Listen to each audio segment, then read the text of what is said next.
Okay. Grant has notified us that we're on air. The regular meeting of the Board of Directors of the Golden Rain Foundation of Laguna Woods, a California nonprofit mutual benefit corporation, this Tuesday, February 2nd, 2021, 9:30 a.m., Laguna Woods, California, will come to order. The meeting will come to order. So Director Horton will now lead in the Pledge of Allegiance.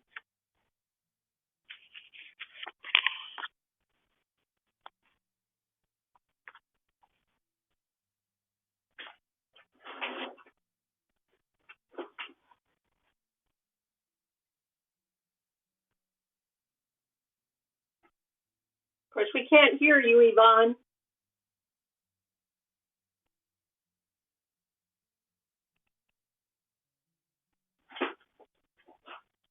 Grant, can you turn Yvonne on?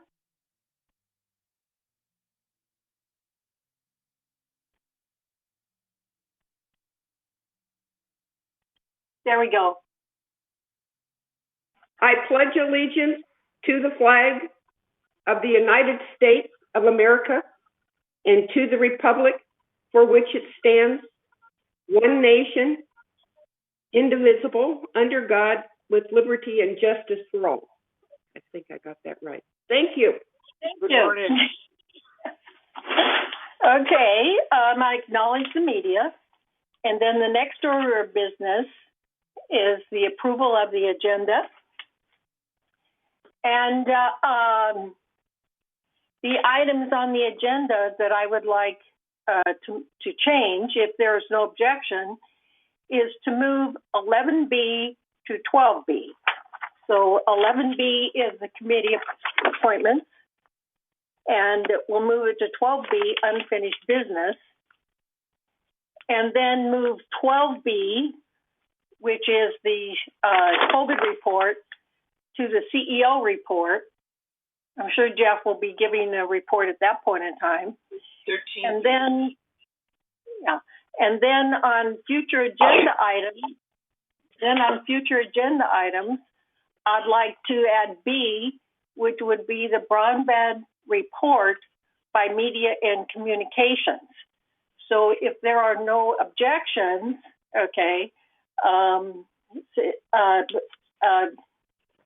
if there are no objections, please let me know if there are any objections. And if there are none, then the corrected agenda is approved. Okay, Bert?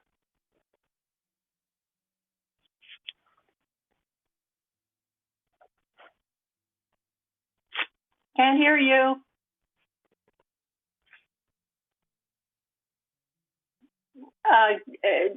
Grant, could you turn Bert on? I'm on. I said there has been no motion made for approval of the agenda, so I will make that motion. Okay. It does not have to be seconded, but I would also like to amend it. Since the ad hoc energy group doesn't have to have a part motion of the M&C committee, rather than having that report as, let's see if I can find it, as K, 15K, that really should be moved up to 15E1, sub 2, beneath the clubhouse renovation report.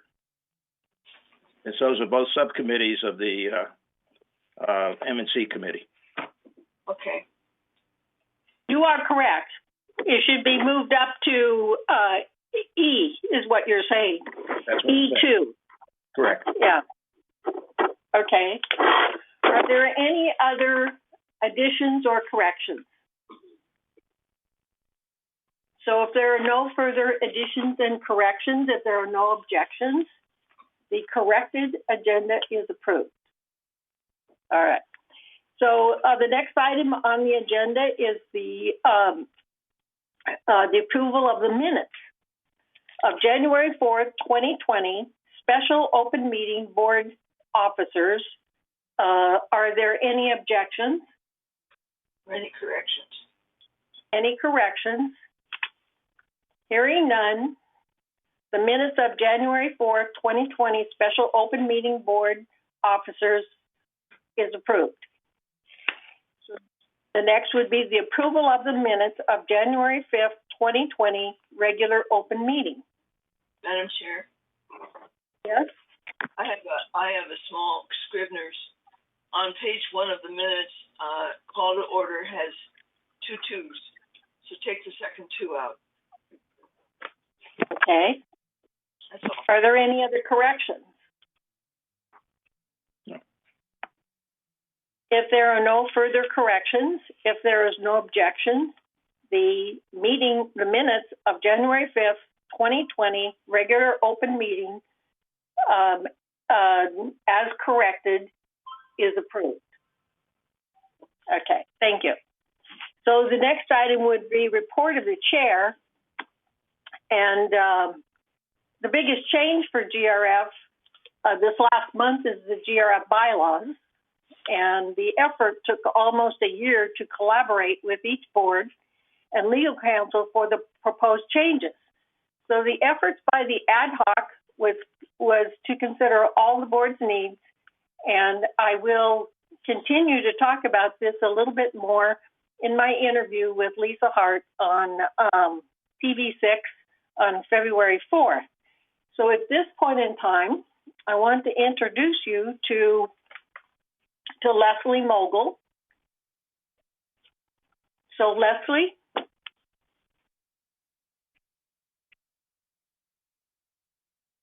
Good morning. Good morning. Yes, go ahead. Okay.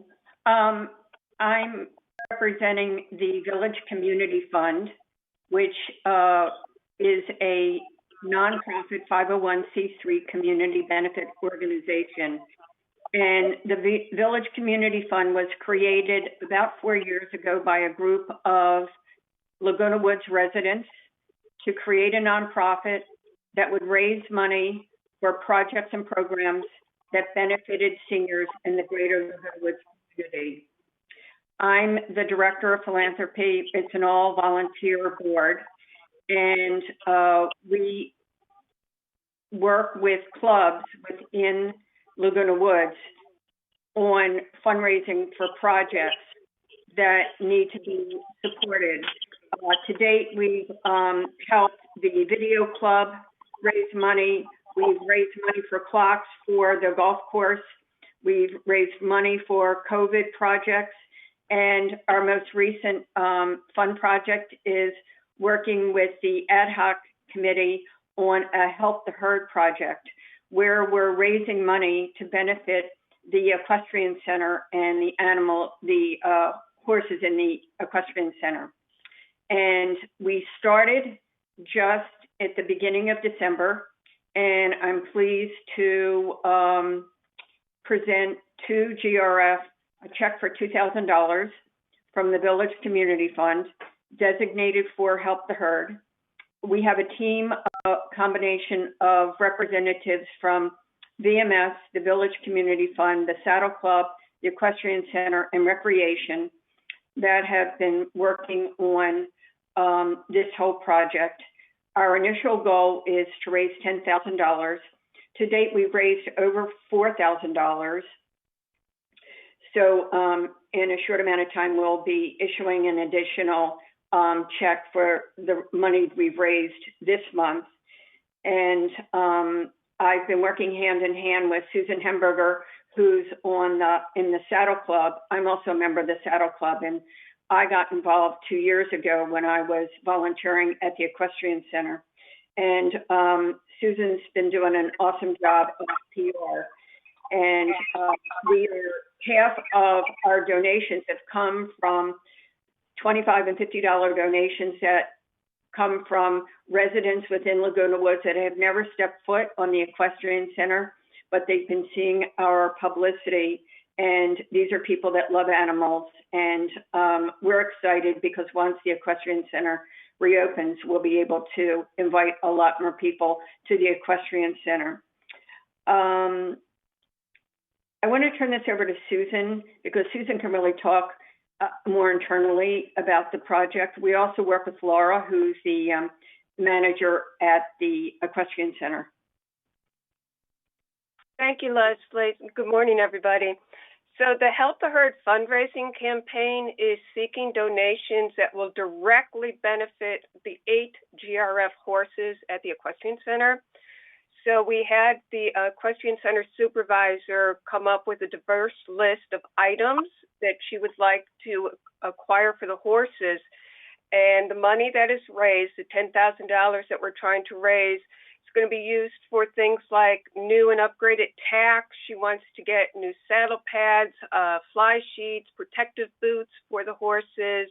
She wants to do improvements in each of their stalls, like getting stall mats and new feeders, and hopefully get fans in there so we can get some circulation going in those stalls in the summertime. And she'd also like to do some additional vet care service for our geriatric horses. So our committee appreciates the community supporting this project. Like Leslie says, the bulk of our donations have been from individual people making small donations that are interested in helping these horses. And if any of you would like to donate, you can go to villagecommunityfund.org. We have a website up there with additional information and a way to donate to the project. And I would just like to say on behalf of Mikey and Zach and Marino and Jerry and Rascal and Junebug, Belle and Patrick, those are our GRF horses in case you didn't know, I would like to say thank you for your support in this project. Thank you.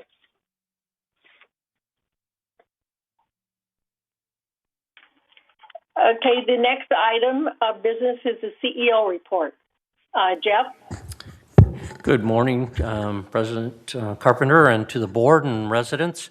Have a couple of updates with regards to the vaccine program that we instituted here at the village, and also some COVID numbers. So I'm going to start with COVID numbers just to let everybody in the village know.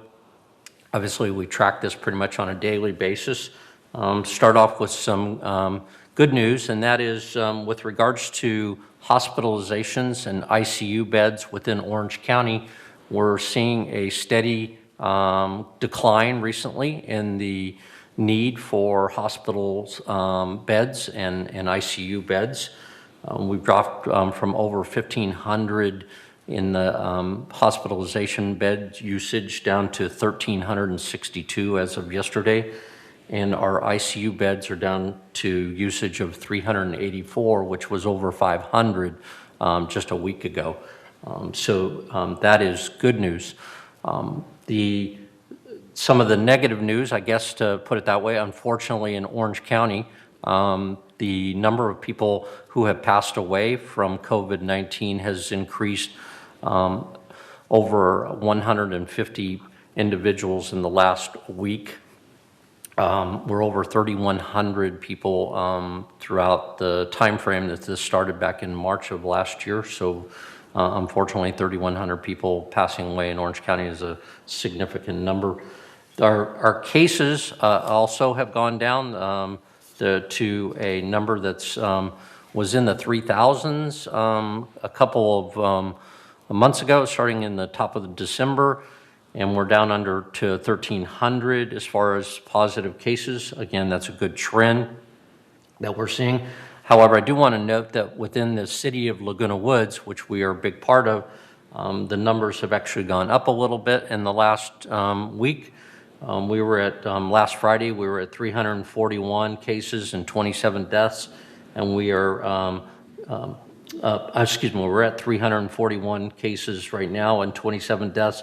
And as of Friday, just a couple of days ago, we were at 327 cases and 24 deaths. So gone up 3 unfortunate deaths in Laguna Woods, the community, and our cases have gone up about just under 20.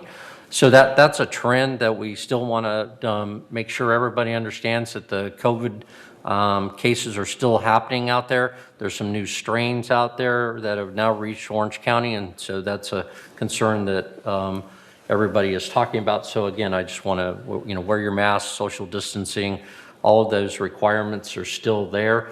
The state has moved out of the stay-at-home order and gone back to what they now call county-to-county tier system, which is a colored tier system, as people probably remember. And we are in the highest tier, which is the purple tier, as people know it. The critical elements of the purple tier is the amount of cases per 100,000. We're at 46.6% per 100,000. In order to go into the red tier, we have to get down to 8. So at 46, getting down to 8, we still have quite a ways to go.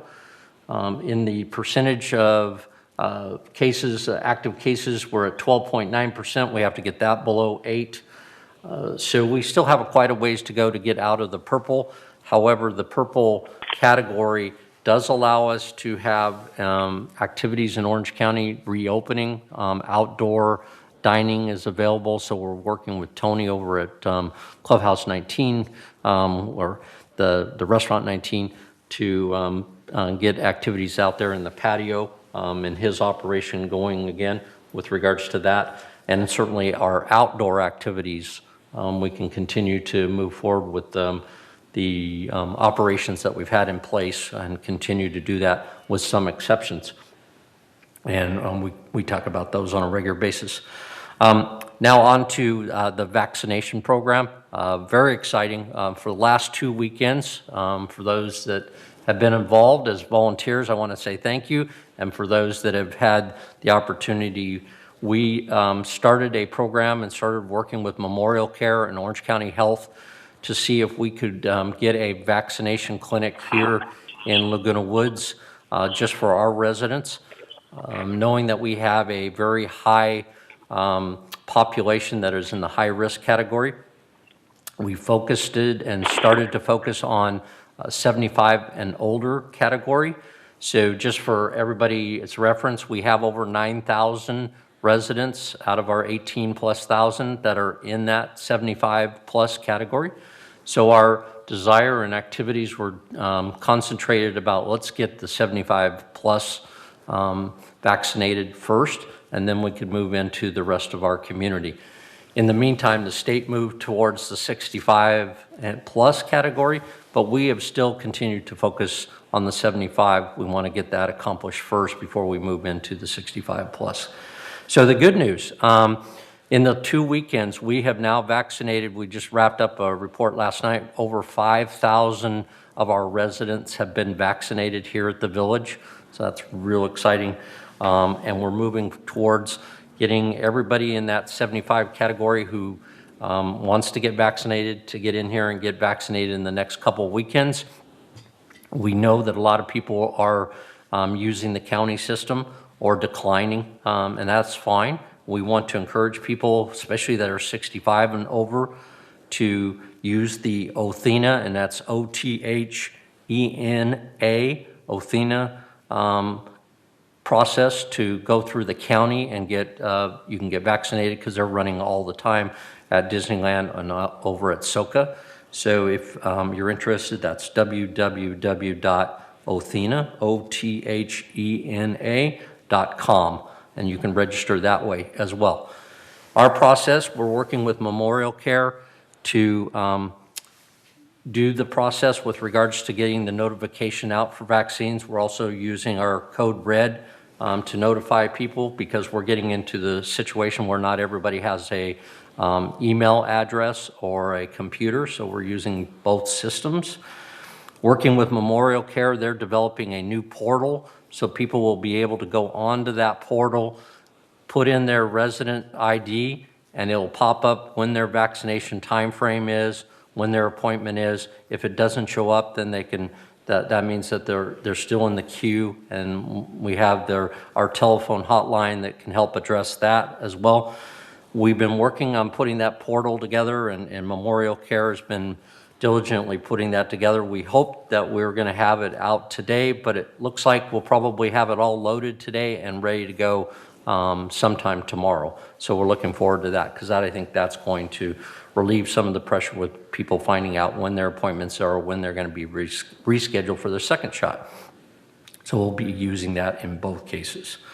As I indicated, the 5,000, we had a really good day on Sunday. The weather was very good. So we did over 1,100 vaccinations on Sunday. And last thing I just want to say is there are a lot of people out there that you probably know who have shown interest in getting the vaccine, but they're housebound. They don't have the ability to directly get down to Clubhouse 7 to get the vaccine.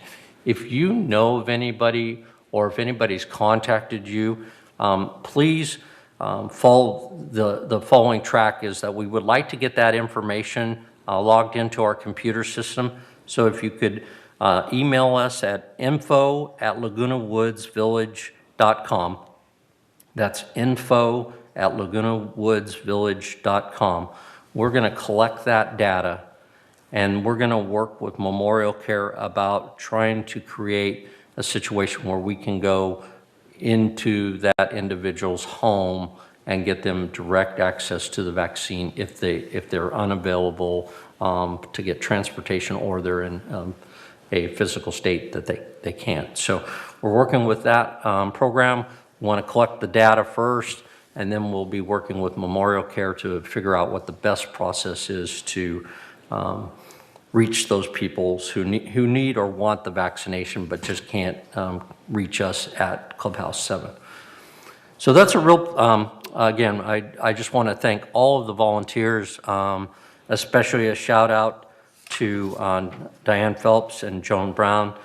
They've been working this process for the whole time, and they've gathered a bunch of volunteers together, a great team, and the wonderful people at Memorial Care. I can't say enough about that. And to our team here at VMS, Eileen Paulin, who's led the charge, and Siobhan, and everybody in the team, Carlos of our logistics. Wow, what a team. And to do this kind of really quick, because it came on us really fast, and we're doing the best we can to get as many people in the village vaccinated as we possibly can. And the pudding is, the results of this pudding is that with 5,000, it probably is the best news that we can give to the Orange County Health and to the state that we've been doing it right, we've been effective, and that means that we'll continue to get more vaccines.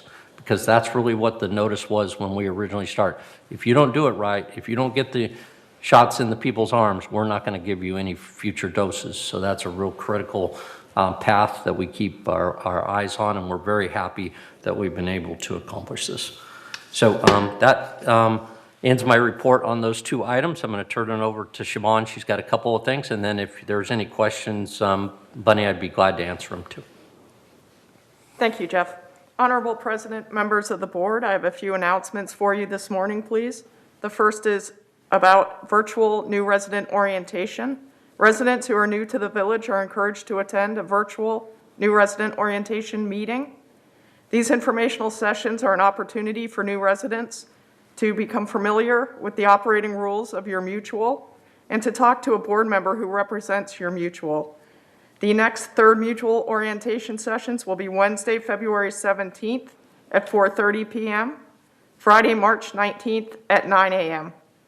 The next United Mutual orientation sessions will be Friday, February 9th at 9 a.m.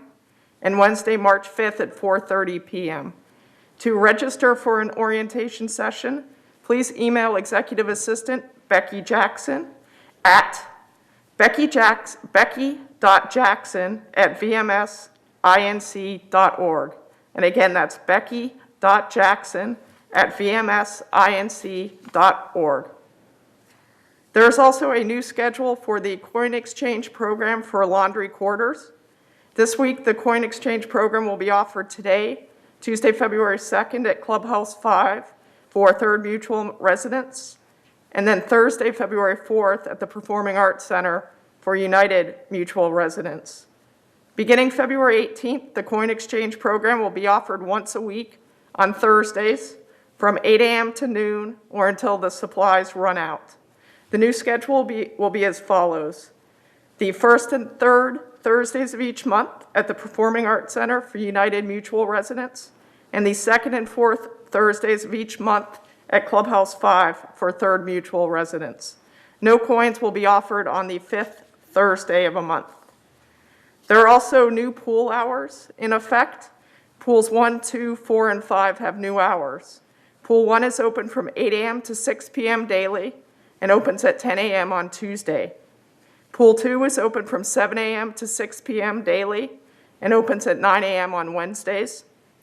Pool 4 is open from 9 a.m. to 9 p.m. daily. Pool 5 is open from 7 a.m. to 6 p.m. daily and opens at 9 a.m. on Thursday. You may make required reservations up to a week in advance. These can be made via the court's online reservation system or by telephone between 10 a.m. and noon, Monday through Friday, by calling the Recreation Department at 949-597-4382. Again, that's 949-597-4382. And lastly, just a reminder that the next free bulky item pickup will be Saturday, February 20th. If you're interested in participating, please notify Resident Services before setting out your bulky items. The number for Resident Services is 949-597-4600. And again, that pickup is Saturday, February 20th. And that concludes my updates. Thank you.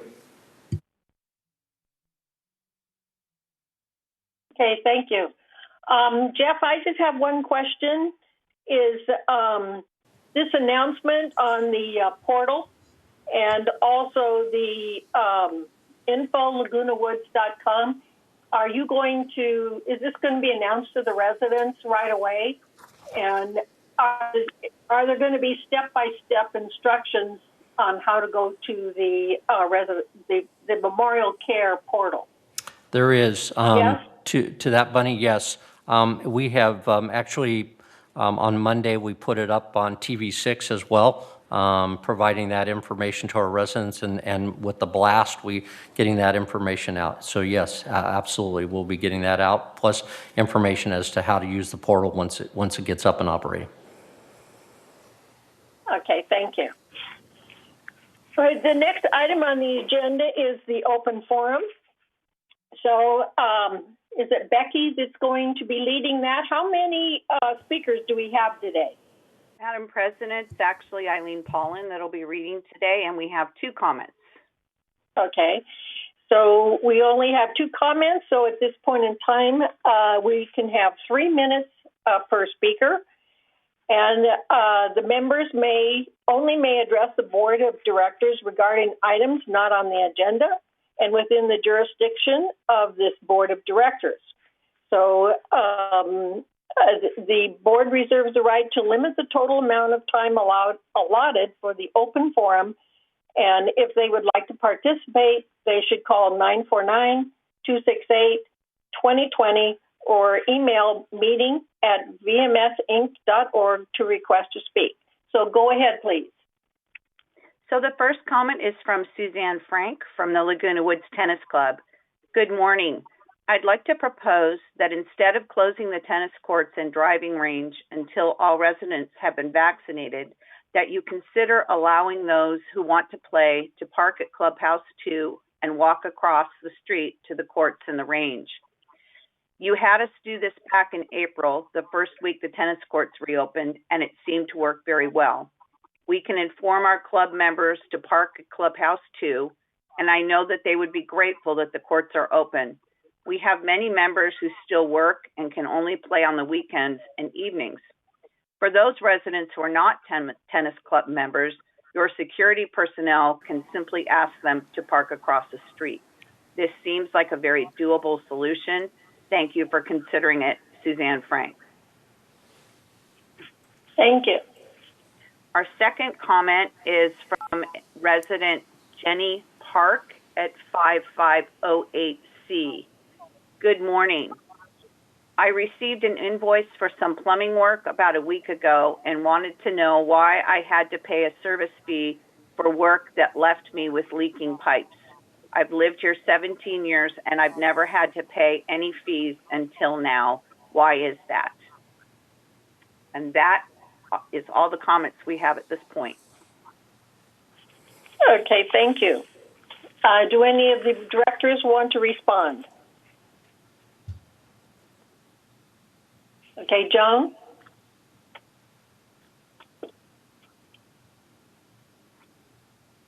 Joan, okay.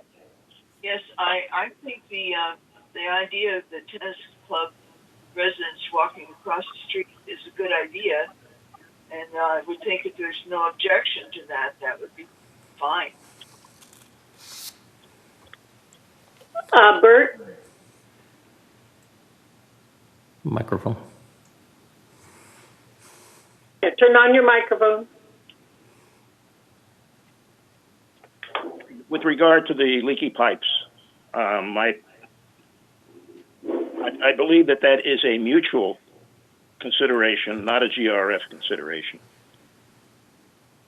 So I think, whoever's writing that response or writing that request should go to the mutual. Thank you. Thank you. Are there any other responses? Bunny, if I may, with regards to the request on the tennis court, we're looking at that, and if we think that we can accommodate walk-ups to the tennis facility if they park over at Clubhouse 2.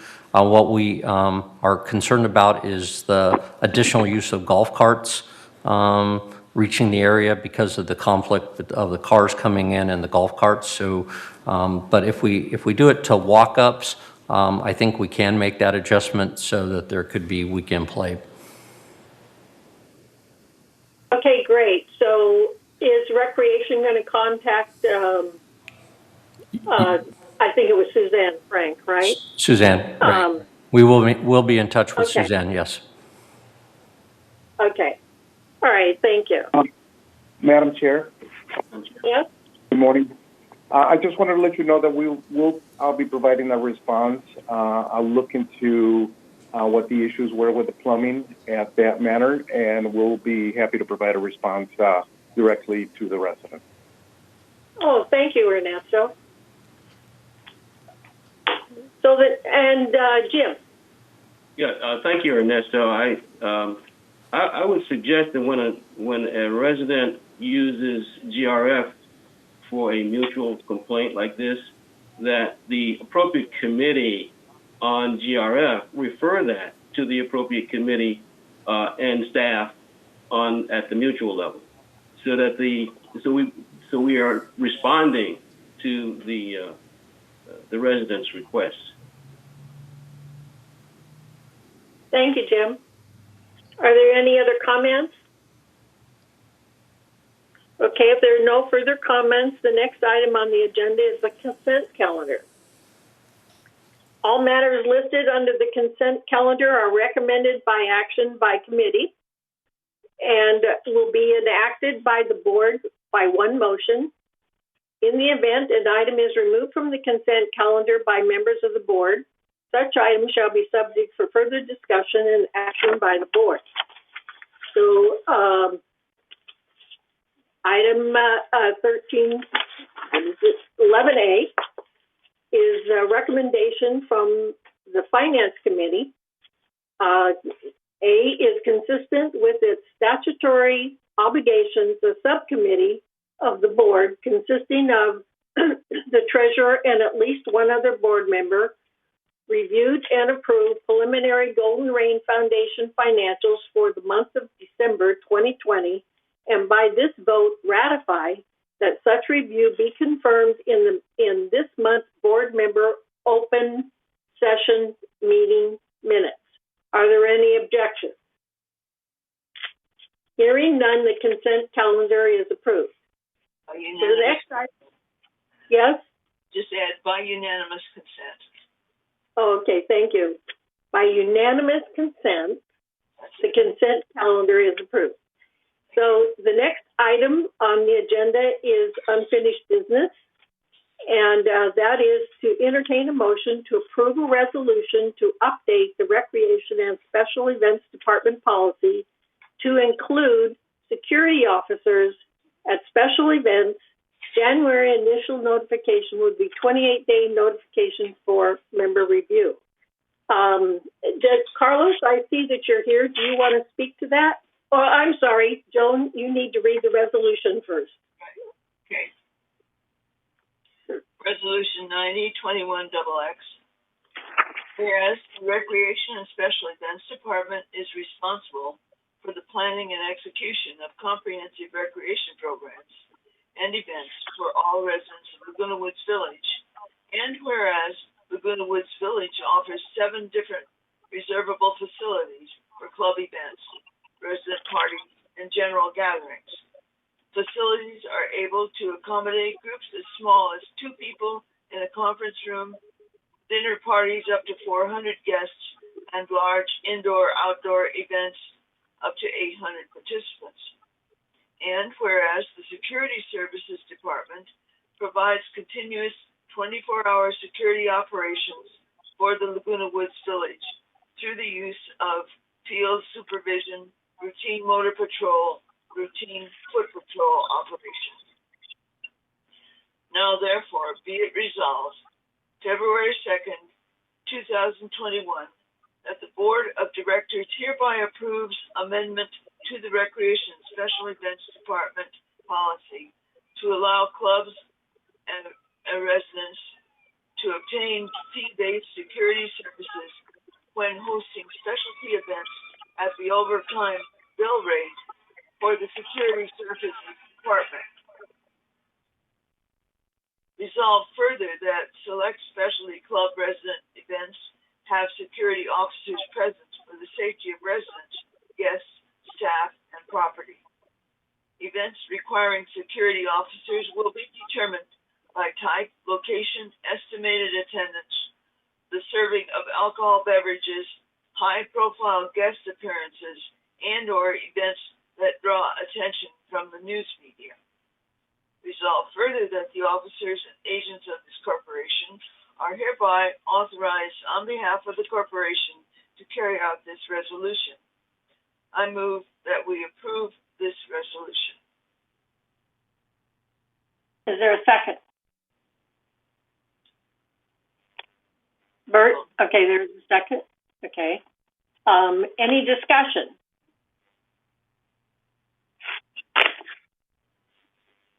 Okay, Maggie? I'd like to amend the motion to add a 4th whereas. Whereas to date, only outside entities have been available to supply event security for residents and guests and lessees. Residents and guests.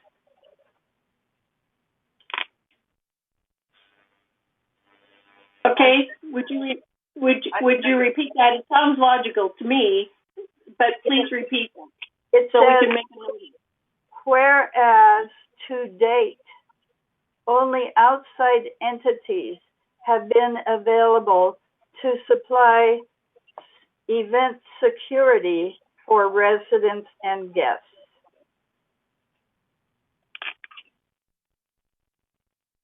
Is there any objection? Basically, her statement is just a clarification. I won't say just. It is a clarification, and doesn't change the resolution. No, it just clarifies. That's right. No, but right. You have to have a vote. Okay. All those in favor? Joan? So I see 1, 2, 3. Some are voting in the chat room. 5. And John says yes, so we have 6. Okay, 7. Okay. Thank you. So we have 7. So the motion is passed. The amendment's approved. The amendment. All right, thank you. Now you vote on the motion. Okay, thank you. All right. So the next item on the agenda is new business. No, not order, Madam Chair. Sorry, Bunny. Yes. We still need to vote on the entire resolution as amended.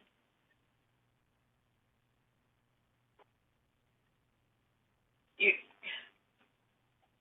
just take a vote on this resolution as amended. Right. if there's no further discussion. If there's no further discussion, all those in favor of the resolution as amended. Got it. Okay. So that's 1, 2, 3, 4, 5, 6, 7, 8. All right. The resolution as amended is passed. Thank you. So the next item on the agenda is actually the changes to the GRF committee appointments. Okay. There's some minor changes, but I can go ahead and read all of the changes, and then if there's no objections, okay, Joan? I need to read. There are changes that are in it, and then we can read your changes, the further changes. So I need to read the resolution, the changes in the resolution now. And okay. Then you add the other changes in the discussion. Okay, thank you. Go ahead and read the changes. Okay, resolution 9021XX GRF committee appointments. Resolved February 2nd, 2021, that the following persons are hereby appointed and ratified to serve on the committees of this corporation. Under Business Planning Committee, John Perlston is removed. Under Strategic Planning Committee, Gan Mukapati has become an alternate, and Kash Ashrakar has been added as an alternate for United. Under Community Activities Committee, Bunny Carpenter has become an alternate for GRF. Under the Finance Committee, John Perlston's removed. Egon Garthofner has become the alternate for GRF. Diane Casey is added as the alternate for United. Under Maintenance and Construction Committee, Bert Moldau has become the alternate for GRF. Under Media and Communication, Bunny Carpenter has become the alternate for GRF. And then under that same thing, Broadband Ad Hoc Committee is new, and members of that committee include Joan Milliman, Chair, Jim Hopkins, GRF, John Perlston, GRF, Annie McCary, 3rd, Debbie Dotson, 3rd, advisor is Rader. Now I need to add Lynn Jarrett, 3rd. Add Lynn Jarrett to Broadband Ad Hoc. Okay. Under Mobility and Vehicles Committee, Joan Millum is an alternate for GRF. Under Security and Community Access, Bert Moldau has become an alternate for GRF, and Reza Bastani has been added from United. Under Disaster Preparedness Task Force, Diane Casey has been added from United, and Andre Tung has been removed from United. And that's all I have on the printed list. Okay, thank you. In addition to that, the Energy Solutions ad hoc is a subset to maintenance and construction, and so we need to change that to make sure that it comes under construction. And and we also Sue's name, we need to make sure that we get that corrected, which is yes, okay.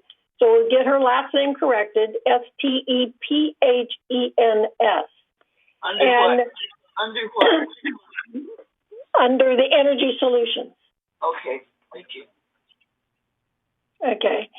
So I do want to make a comment, about the alternate. Okay. Since GRF has new bylaws, our standing committee structure has changed. So there are 2 GRF committee members instead of 3 to each standing committee. But so the 3rd member is now an alternate and may not vote, but we definitely want to, they will be invited to all the meetings because of their value of the input. And as suggested, it will be based, we can have a discussion later on in regards to how we would like to alternate, those who are listed as alternates, so that it's fair for everybody to be able to vote. My thinking was every 3 months. We could have it every 2 months, but that will be up to the board, basically, how they want to manage that alternate. Okay, Joan? I move we approve the committee. President Carpenter, I would also like to bring to your attention the addition of the strategic planning subcommittees that were added in addition to the stated committee changes. Okay. This was sent to the board previous to this meeting. Okay, would you give Joan that information? Yes, one moment. Grant?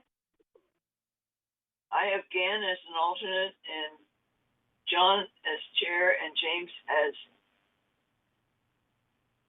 the second.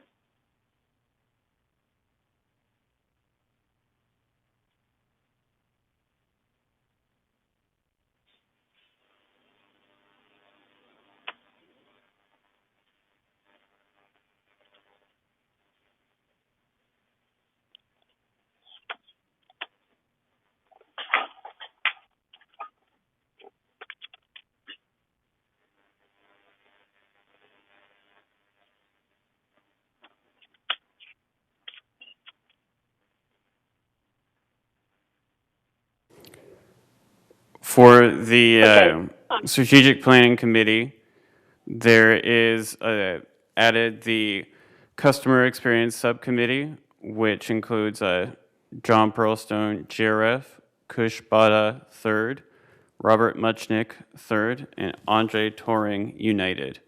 There's also the facilities subcommittee, which is Gamma Kapada, GRF, Kush Bada, 3rd, Carl Randazzo, United.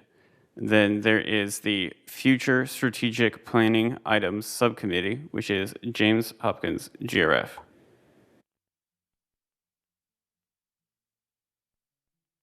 I can't write all that down, but I assume you're going to put it down. Okay. Okay, I'm not even aware of this facilities subcommittee. The only one I was aware of was the first one that he mentioned. Customer experience subcommittee. The facility subcommittee was established at the last strategic planning committee meeting. It's nothing more than trying to get a laundry list of everything related to facilities that we might discuss over time. There'll be no work performed on it until the customer experience, which we determined was our top priority, is completed, or at least well along the way and approved by everybody it needs to be approved by. Right, because this information wasn't submitted, to us so that we could put it on the appointed committees list. Okay, so do we have all the information for staff? It was delivered to every board member already. We've already seen it as a supplement to the current agenda. I don't know if it was sent via email or delivered, but it exists. We can get it to Joan, no problem, so she can record it. Thank you, John. Well, I received it today or yesterday by email. Yeah. So it was delivered. Probably too, but sometime. Okay, Madam Chair, I move that we approve the GRF committee appointments with all the additions and subtractions. Okay, there's a second. Maggie seconded it. Okay, thank you. Are there any other additions or corrections? If there are no further additions and corrections or objections, then the amended committee assignments are approved. By unanimous consent. Okay, thank you. Thank you. All right, that was a mouthful. Good job. Okay. Excuse me. Okay, the next order of business is to entertain a motion to approve the Equestrian Center additional fees, service and fees. And Joan, would you read the resolution? And I just want to make a comment, on that. It was really hard, for me to see. And so the changes to the resolution, I don't know if you, I would almost think that that's all you would need to read is the change to the resolution. There is no change to the resolution. It's in there. What they need is in there. Okay, so I would. Point of order. The agenda shows that item 13A comes before item 13C. Yes, I'm sorry. And you're absolutely right. So let's go back. New business, discuss and consider planned maintenance construction projects and programs for 2021. I myself, am not quite clear why this actually came to the board to discuss, since there was no action to be taken by the board. Okay.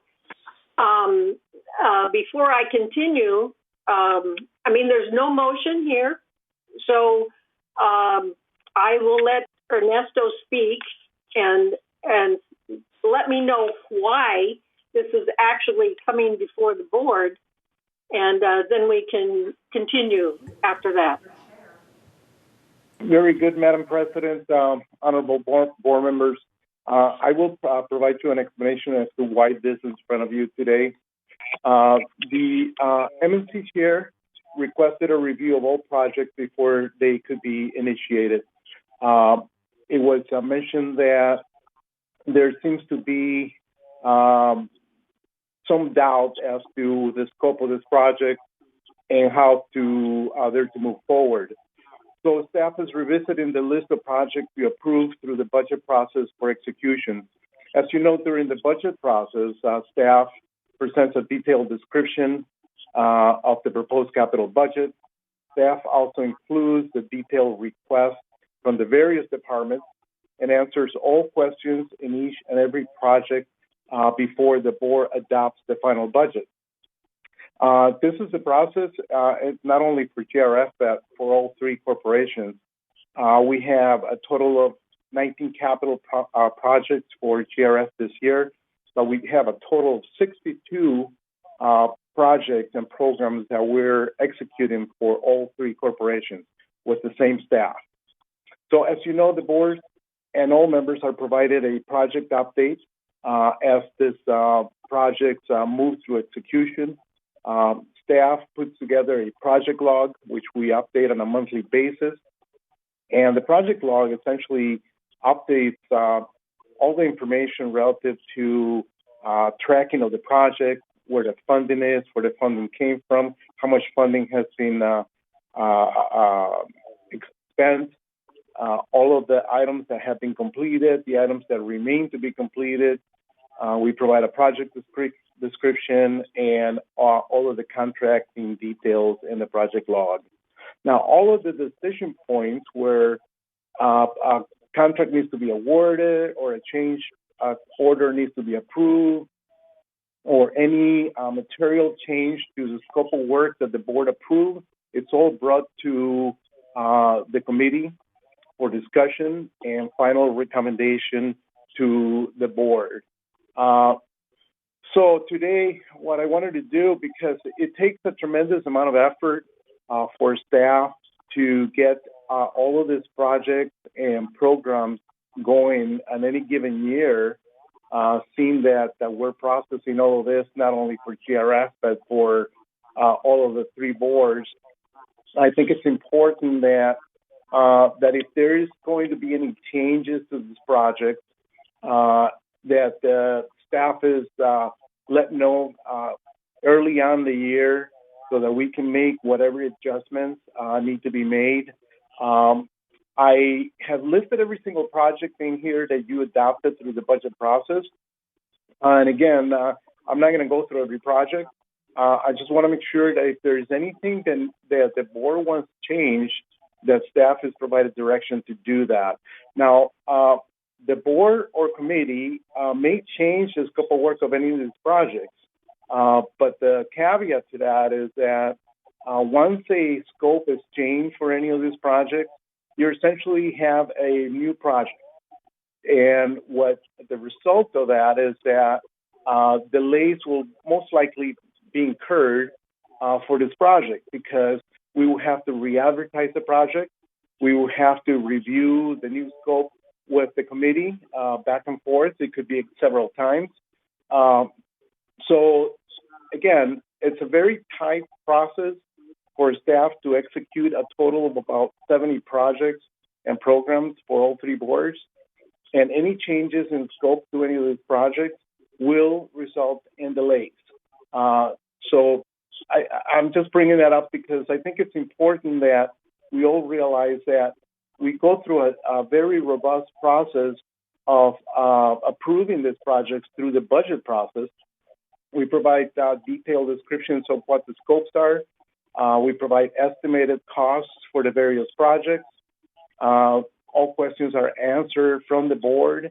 The directors from various departments are available for comments on their specific projects that are being requested. Also, the board knows that we put together a 5-year capital improvement program for you so that you can prioritize the projects and programs for the given year that you're adopting a budget for. So there's a significant body of work that takes place for the boards to ensure that you know what you're approving, what the scopes of works are, and what the budget process is for those. So again, that's why this is in front of you today, and we're looking for direction as to whether the board is interested in putting a hold on any of these projects or defunding or deferring or whatever decision may be made. The critical issue, as I mentioned, is the timing because we're already in February and just the large number of projects and the large funding that we have to spend for you, it's, we're looking at $37.8 million just for GRF, about $7 million. So it's difficult spending your money, and we want to make sure that we have some clear direction as to where we need to go with this project and program so that we can begin to execute them for you. So any questions, I'd be happy to entertain that for you.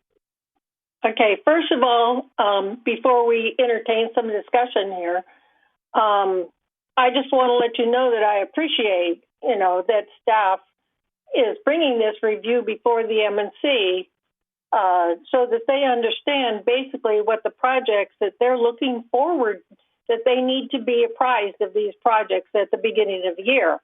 And I have to say that I did suggest that, that it would be nice if staff would be able to, at the beginning of the year, work with MNC and let them know all the projects. Now, one of the problems we have here is the Green Book hasn't been published yet. So there's no way, that they would know what all these projects are or the 5-year, plan. So I was the one that actually suggested that. And the other thing that I want to make absolutely clear, okay, is the fact that we have a purchasing policy which actually dictates the approval process, okay? And I think there's always been some confusion with staff because of the fact that we have two different approval processes. We have construction process and then we have an AX process. But all of those for capital expenditures, through the construction means that we follow the purchasing policy, which means all the estimates that are given at the time of budget is exactly that, an estimate. And the final approval comes from the board with the actual cost. And if the M&C committee says that they need to review that statement of work, it says that in the purchasing policy. Not only that, it says in the charter, that they would like to review the statement of work. I realize, and I've been very aware of all of these, problems going forward. And at one time, and I'm adding some of my history here. At one time, it was suggested that all three boards get together, look at the projects. We did not want to overload staff. Okay, we wanted to make sure that those projects that we were bringing forth in the following year could be fully supported. And that way they would get together and be able to prioritize. So I am going to suggest that possibly be done again. It's just my recommendation. So any other comments? Jim? Let me unmute myself. Yeah, it seems as though there's the entire process now of the planning and estimating and execution of projects needs to be thoroughly reviewed. In fact, that's one of the tasks that the Financial Committee was going to tackle this year. There's a disconnect because there's a technical formation of the projects that, generally speaking, comes from finance through a technical process. That brings up a project, and then it's handed over during budget time with a 5-year projection. And then those projects come up for review by M&C, and then execution, assuming approval by M&C. I think it's premature at this point for the entire list that was in the budget to be brought to the committee, to the board for any level of approval, since it was essentially approved for consideration in the budget. I don't think the M&C committee is, at this point, can say, let's do this now, or let's do that this year. I think it requires a coordination of the staff as well as the M&C committee to see whether or not it's possible to even consider execution of these things, of these items this year. So I think this is a little premature. It's good to see it, but I think there's work to be done at the committee level in order to make this happen. And I'd like to get into understanding the entire process a little bit, because I think the process is broken, that it actually comes up in a meeting like this. Right. Okay, Bert. And then Ernesto. Okay, Bert. Yeah, I think Jim is correct in what he's saying. This should have been brought before the M&C committee, not before the board. I went through the list and I find that there are several things that are missing, as well as there are additions that need to be made. And I would think that the time to discuss this would have been at the M&C committee, not at the board. Yeah. Okay, is there, and Ernesto? Well, Madam President, I want to hopefully provide a little bit of clarity for what Jim was stating. Traditionally, or at least for the 4 years that I've been with the company, the process has been that these projects are provided to the board through the budget process. The board reviews them thoroughly, and they come up, they are also provided estimates to execute this project. Subsequent to adoption of the budget, staff runs with this project and executes them for the board. It's as simple as that. This is not unique to VMS. It's not unique to Laguna Woods Village.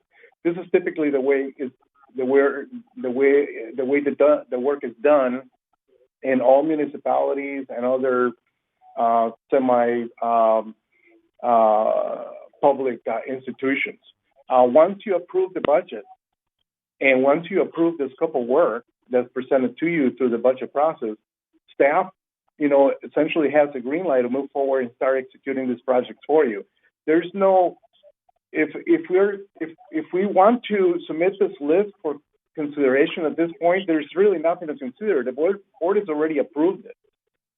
So at this point, you have professional staff and professional consultants that you hired to execute these projects for you. Now, these projects are in the process of being executed right now as we speak. And we bring these projects to the MNC for direction on items that are questionable, for direction on approval of contracts, for direction on approval of contract change orders, for any changes that are made to scope of work. The scope of work is laid out to the committees, so there's really full transparency in this. And it's just, I'm not really sure you're saying that this list is incomplete. This list is the exact same list that the board approved. It's what you're going to see in your green book. It's what's in your budget right now, and it's what's in the project log that we distribute on a monthly basis. There's really nothing new, nothing more, nothing less. So, you know, if we're going to have additional discussion on this project, we'll be happy to put them on hold so the discussion occurs. But I can tell you that they're not going to be done this fiscal year. So we need specific direction. If the board already approved this project, and you had a scope and you had an estimate, then staff is just looking to move on them. So we need direction on this, Madam President. Okay, I'm going to make a comment, you know, and then I'll go on to this. Ernesto, ever since you were hired, you and I worked on the purchasing policy, okay? And we incorporated that purchasing policy with each one of the boards. They follow it. And you know me, I follow it.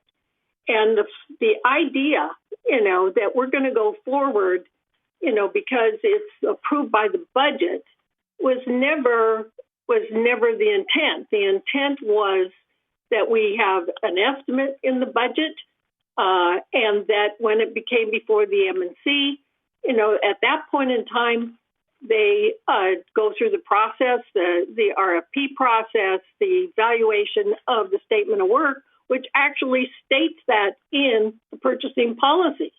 And then they make the recommendation to the board so that we are approving the actual dollars. So this has been in place since 2016. Okay, so, right. So that's exactly, Madam President, that's exactly the process that we follow. Just because an estimate is provided, we don't necessarily use that estimate to execute a contract. We go out to bid. We put together scope of works, more detailed scope of works. We put together requests for proposals. We go through a bid process, and all of that work that takes place to ensure that you have competitive contractors, competitive consultants on board, and that we're executing the scope of work as the board approve it. All that work takes place way before anything is put in front of the committee for recommendation to the board. So the purchasing policy is followed to the letter, and you know that very well, Bunny, because we worked together for many years. Right. Okay. Any other comments? All right, let's see who's first. I'll go Joan, Jim, and then Bert. Okay. So it seems to me that this is simply a review of what's going to be coming up in the year, and the MNC committee will continue their work on it, and the staff will continue their work. I don't understand why we have to get in the weeds here. Just go ahead and file this as a report, a good review of what's coming up, and let the MNC committee do its work. Thank you, Joan. All right, Jim, and then Bert. Yeah, that's an excellent point. I think it's, like I said, I still think it's a little premature. It's nice to see it, and that could have been done, you know, simply via email or something. It's nice to see it. It doesn't require ratification or approval. And I still want to look into the entire process. When we look at it, even the federal government, when it has a capital project, requires continuing resolution every year to continue to move that project forward. And so when we have major projects that will go year over year, we need to really continue to evaluate that when they're major. And maybe we do that up front. But I think there's plenty within the process that can be amended so that we don't have this type of discussion in a board meeting when it should be at the, in my view, should be at the committee level. Right. Okay, Bert? You got to turn on your audio there. Okay, I think, let me just give an example of why the M&C has to be involved directly. If you look at what's in the list of jobs, they call for transfer switches being proposed for Clubhouse 4 and 6 in anticipation of emergency diesel generators for disaster planning task force. As you know, we have had in the Energy Committee working with Amoresco to do an evaluation of our energy infrastructure. Okay, they're doing a feasibility study at no cost to us, and they are going to be reporting to the M&C on February 10th. Now, what they are proposing, I've seen some preliminaries, okay, is totally different than the transfer switches and the diesel generators, okay, which basically really are becoming obsolete technology. We have absolutely new solutions to these type of problems. So it's to me, the Energy Committee has to present this to the M&C. Okay. The other aspect of this, by the way, is interesting, and I don't know how you solve it. The work that is being done by Amoresco is being done free of charge. There is no cost involved, nor would there be cost involved if we choose to go ahead with the type of work that they are proposing. This is called an energy as a service. Point of order. I really appreciate what you're talking about, but it's a little off the subject here because we're talking. Because this is essentially the argument as to why it belongs in M&C.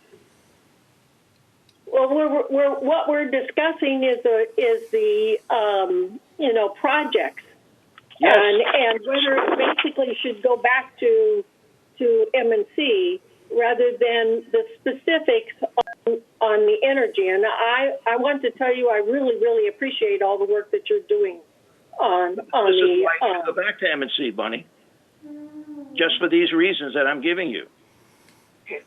All right. So, and I appreciate it. Okay. So, but I didn't want you to go on for 3 or 4 minutes, so I apologize. Okay. Right. Okay. Joan, and then Egon. Yeah. Better do Egon first. Egon. Okay. What I wanted to say is what I've heard so far, a lot of sense on both sides. However, the process when we select the items that go into the Green Book, the detail we're giving is absolutely insufficient to even understand what the project involves. It's just given a headline and a couple of hints as to why we want it, and that's it. So there is absolute, and I've mentioned that, Betty Parker has said, hey, once it gets in the Green Book, it's approved budget. Heck no, it's a spending plan, which may or may not fly. I mean, if we were going to work on that, if the most detail goes into when you make a budget, at least in business.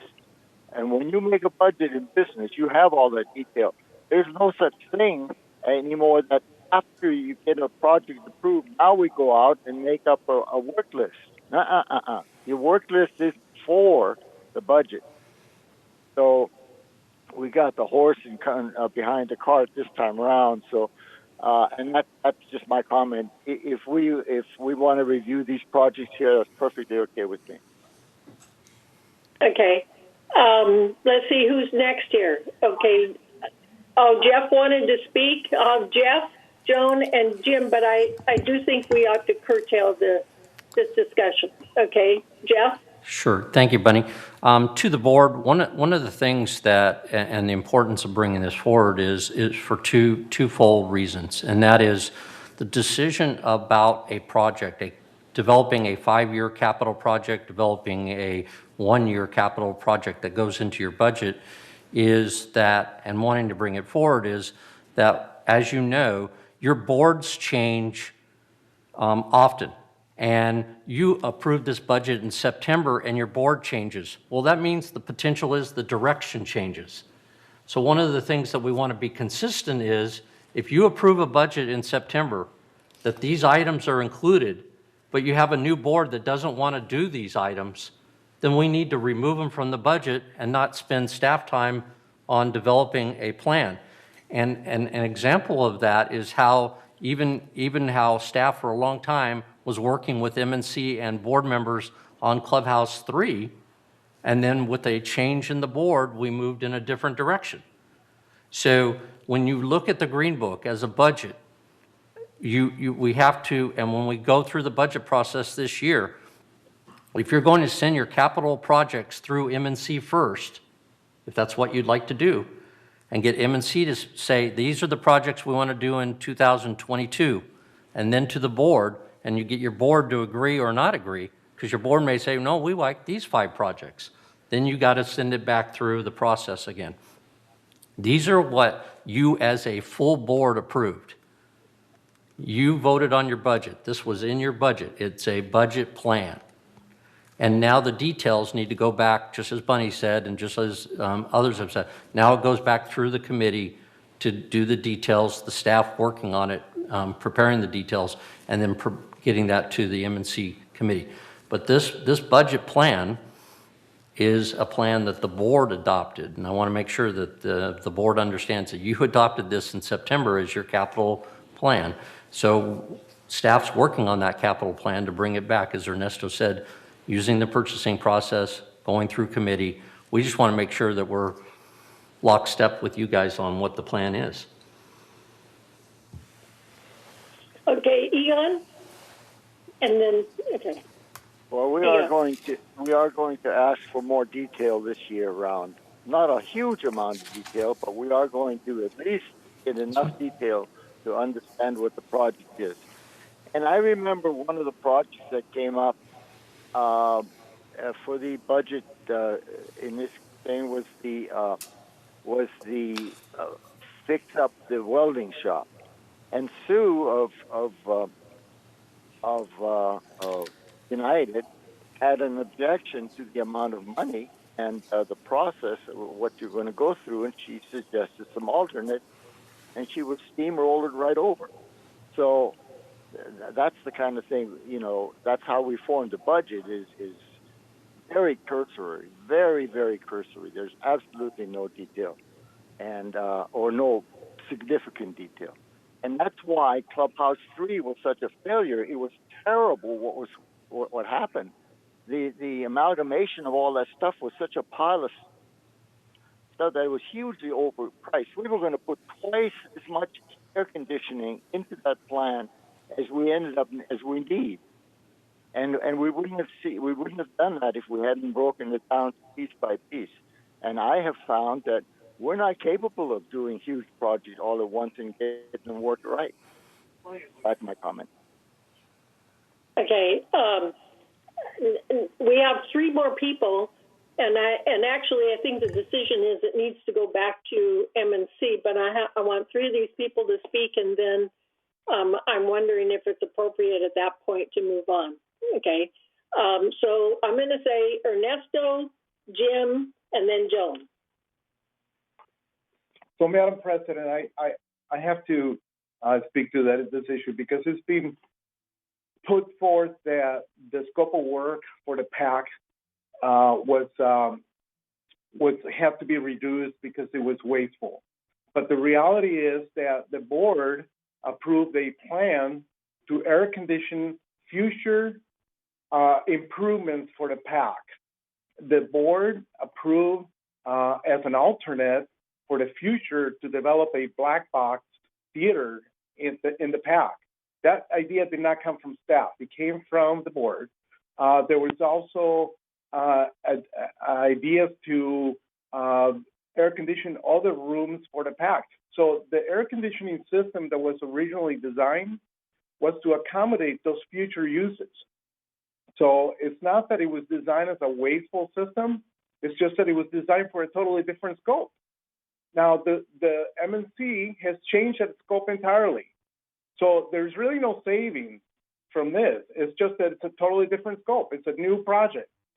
So all of the future improvements that the board had commissioned an architect to design, which are paid and completed, those improvements at this point are not being considered as part of what we're doing with the PAC.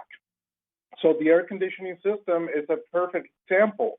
It had originally been designed to accommodate all those future uses. Well, those future uses are no longer, being considered.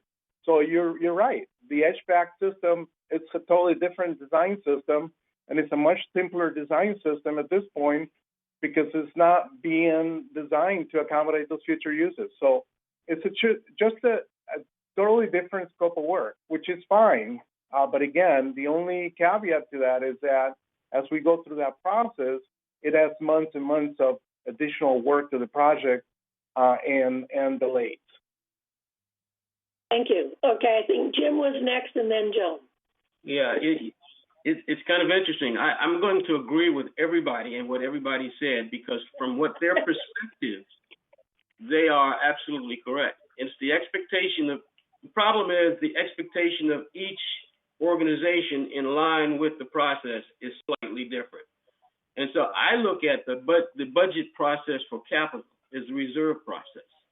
And I think the numbers that are presented, and I'm going to call them technical numbers or pro forma numbers that come out of end of life calculation, and they're put in the budget as placeholders. Obviously, the closer you get to the current year, the closer you get to something that should look like an actual estimate of cost. But it is not the approval necessarily of the project in its detail. That's where the execution comes in, or even if there is an execution. And so that's one of the reasons we're looking at the committee as well as others are looking at the entire reserve process, which really is the forerunner of most large maintenance and capital projects. Because I think the process itself doesn't yield us the right results in order to be able to execute on a strategic level. And I'm not saying we'll have all the answers, but at least we're looking at everybody being on the same page at the end of the budget cycle. And I know this is very conceptual, and we try to deal with execution level activities, and it doesn't help this particular subject. But it is something that we're looking at for strategic value in terms of changing the process with everybody's input. So in summary, my take is this needs to go back to committee, back to the M&C committee, given the current process, while we work on a process that perhaps benefits everybody in the process. Okay, Joan? I move that we send this back to committee for the process to continue. Thank you. Is there a second? Okay. Okay, we have a second. All right. And if there are no objections, then we'll move this back to the M&C committee. And thank you for everybody's input. By unanimous. Thanks, Madam President. By unanimous consent, Grant. Okay. By unanimous consent, it's going to move back to the committee. Thank you. All right, so the next item is I need a motion to approve the Equestrian Center additional services and fees. Joan, do you want to read the resolution?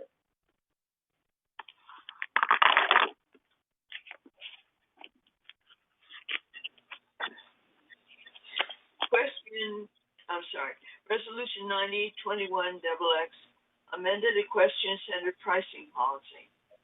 Whereas, according to Resolution 90-12-132, which established guidelines for shared costs and fees, certain fees can be imposed upon users of various recreational facilities in order to control crowding, to minimize overusage, and to recover operating costs.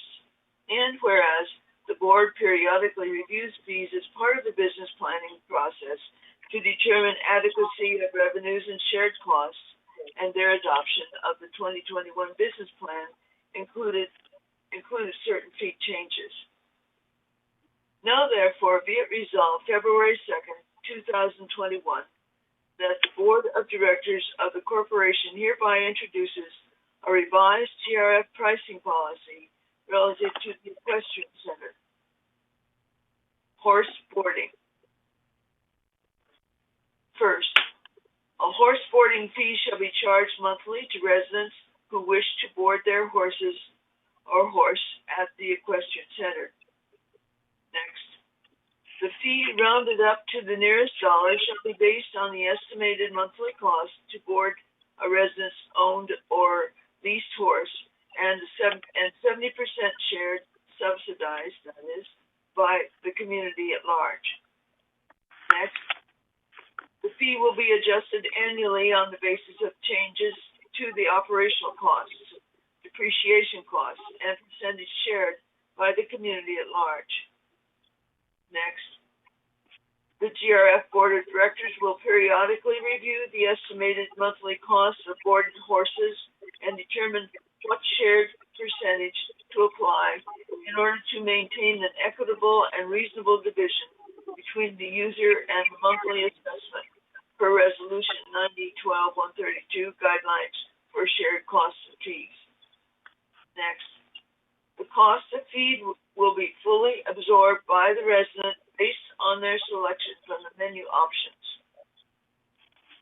And next, specialty care services such as turnout, additional feed, lunging, and other types of services are established at a per-service cost determined by the board to be comparable to market value of services.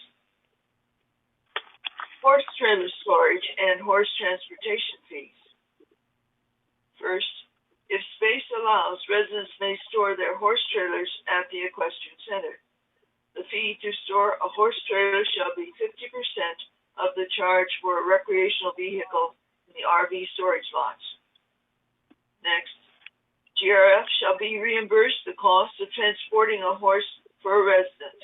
The cost includes labor, fuel, and wear and tear on the trailer and vehicle. Trail ride. First, a separate fee shall be charged for trail rides for residents and their guests or guests.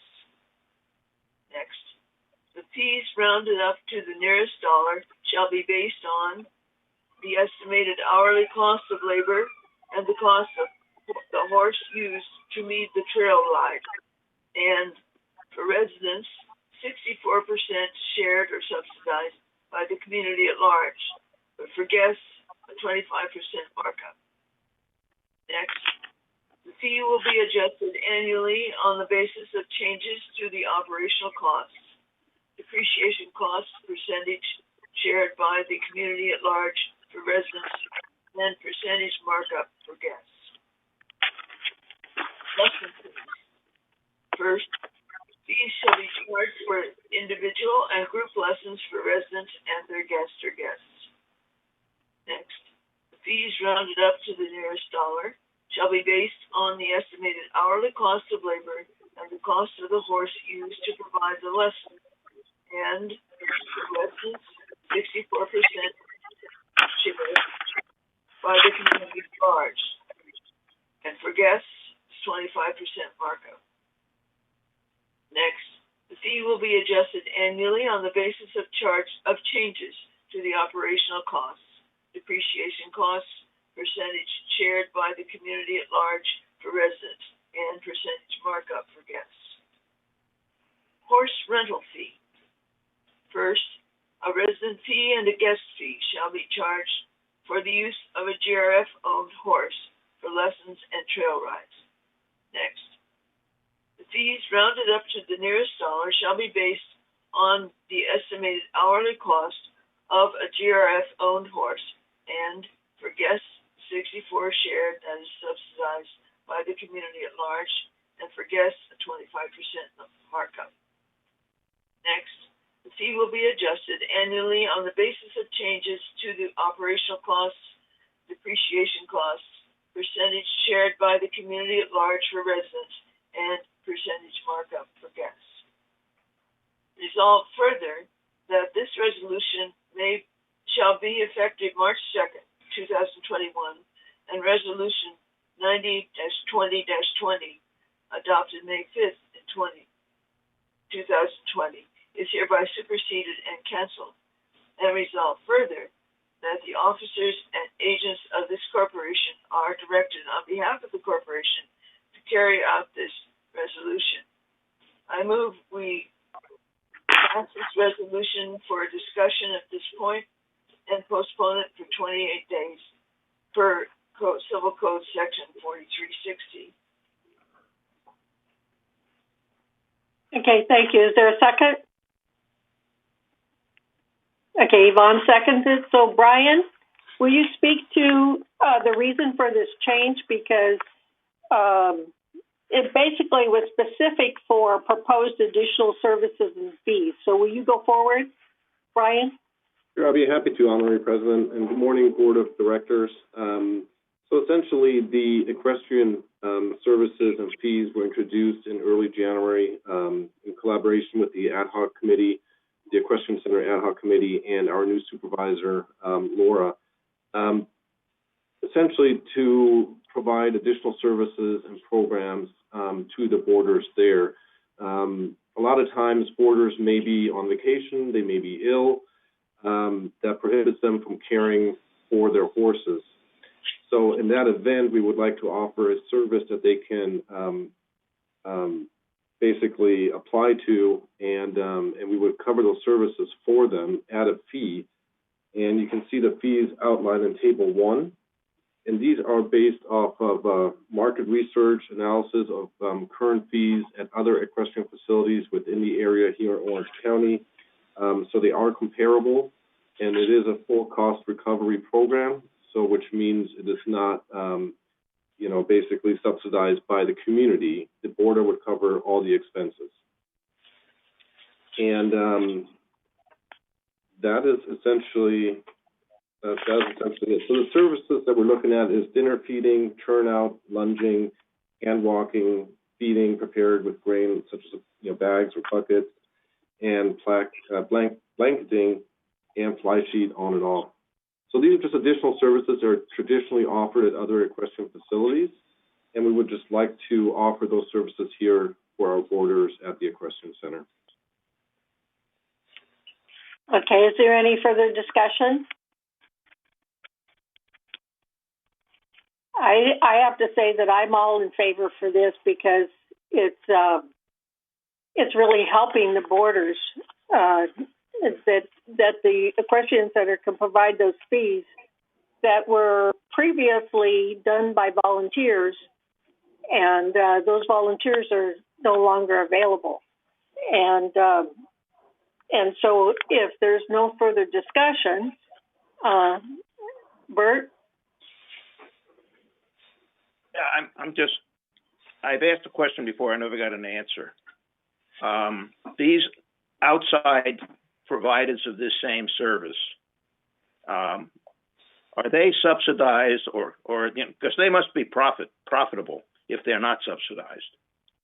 And so when I look at what they're charging, and then we say, well, we've got to be competitive, but the only way we can be competitive is to subsidize at 65 and 70%.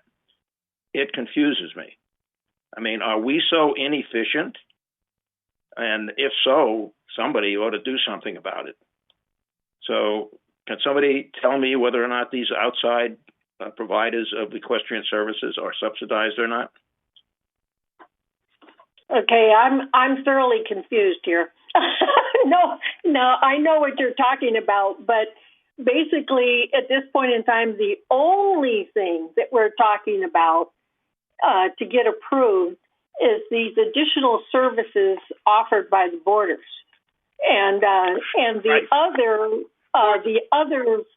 things that you're talking about as far as the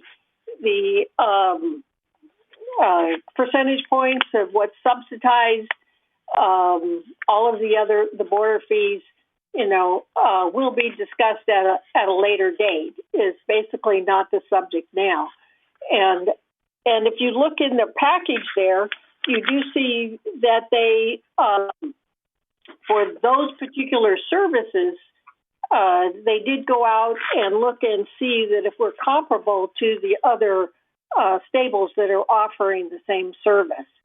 So what you're talking about, Bert, has to be further analyzed, but it's not the focus of this particular meeting. But are we subsidizing these fees? No, not at all. And Brian, yeah, you can answer it. That's my answer. But Brian, why don't you answer it? Yeah, so the proposed fee in the staff report, I mean, they are fully, the costs are fully recovered by the border. So they pay the full amount. There's no shared cost associated with these services that we're offering or proposing. Thank you, Brian. Okay, is there any other questions? If there's no other discussion, are there any objections? So if there's no objections, the Equestrian Center additional services and fees is passed, and now we have the 28-day review. Thank you. Right, unanimous. Bye. Okay. At this point in time, I'm just going to ask if anybody wants to take a 5-minute break. I do. Okay. So we'll take a 5-minute break and come back, and then we'll go over the committee reports. Thank you.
everybody back? I see Maggie's back, Joan's back, Egon. He's not back.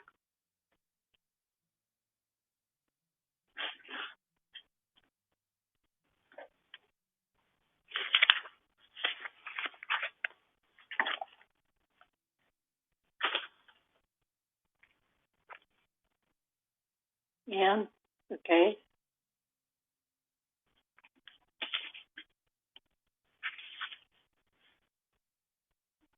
I'm going to go ahead and resume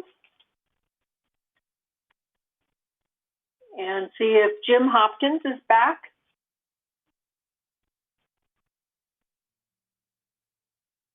I'm back. Okay, great. So would you like to start with the committee reports, the report of the Finance Committee? Sure. Should I begin with the treasurer's report? Yes, please do. Okay. Can I have slide 1? Ah, wonderful. This is like magic. This is my first time using this magic, so bear with me. In slide 1, you'll see that through the reporting period of December 31st, the total revenue for GRF was $43.3 million, compared to expenses of $38.6 million, resulting in a net revenue of $4.7 million. Next slide, please.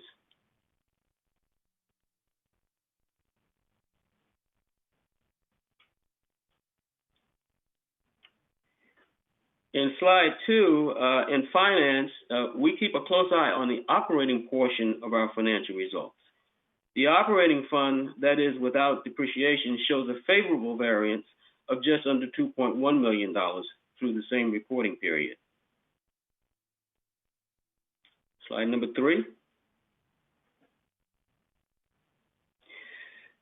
The next chart shows the same actuals from the income statement, but compared to budget.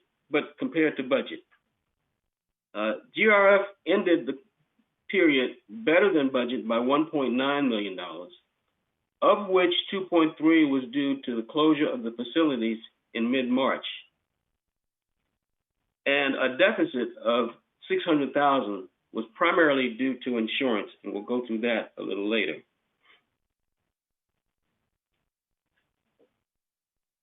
Slide 4. Okay. This slide shows you the favorable variances, and underneath that in orange, there are the unfavorable variances. First, we'll go through the favorable variances.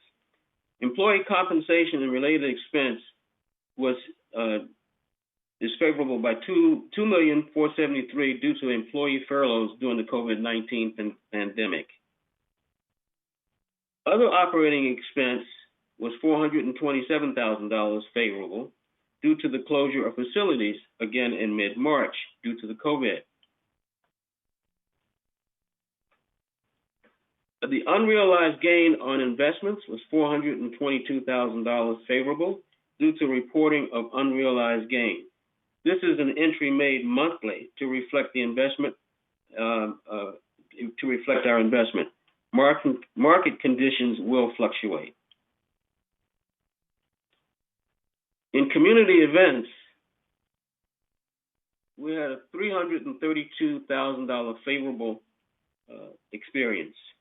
This is again through the shutdown effective March 12th. In materials and supplies, our favorable variance was $271,000. Okay.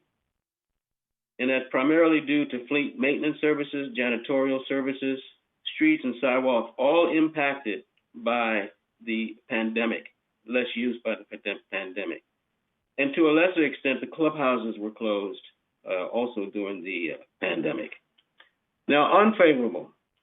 The first one there is $567,000. Insurance was unfavorable due to the higher premiums of the renewal of our property and casualty insurance. The insurance increases were implemented after the 2020 budget was finalized. significant changes in market conditions, catastrophic losses, including the wildfires, had a serious effect on our insurance bill for 2020.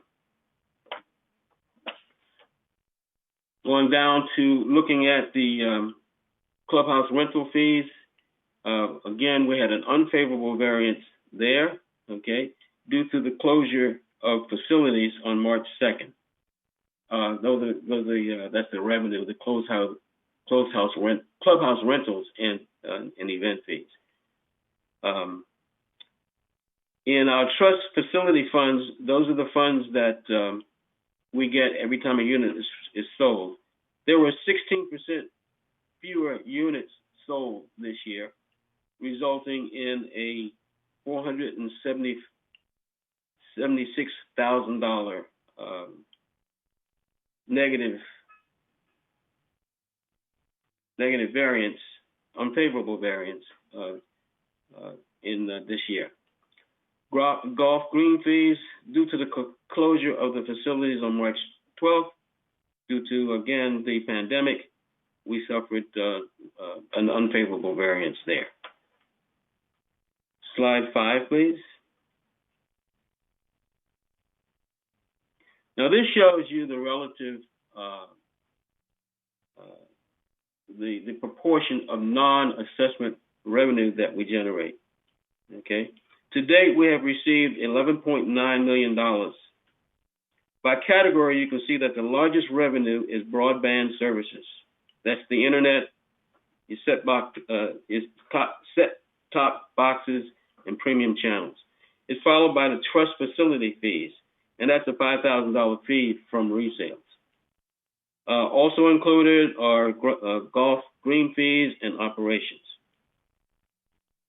Slide 6, please. Slide 7, I'm sorry.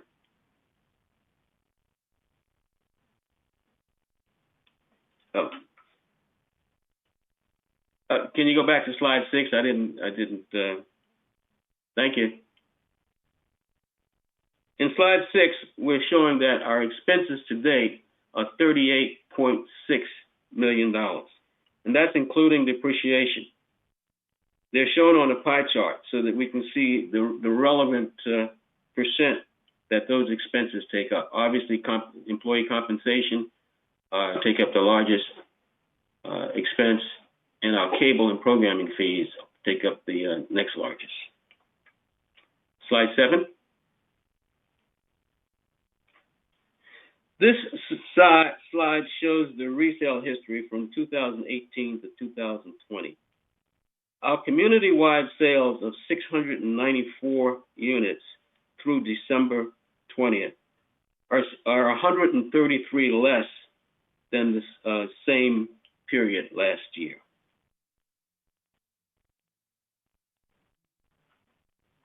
Next slide, please. The reserve and contingency funds are shown with the adjusted balances below. Starting with the first column on the left, the funds have a combined ending balance of $31.8 million. Included in this total are contributions received this year through assessments, trust facilities fees, and interest earnings. The second column shows the work in progress of $8.1 million, reflecting the amounts paid for projects not yet complete.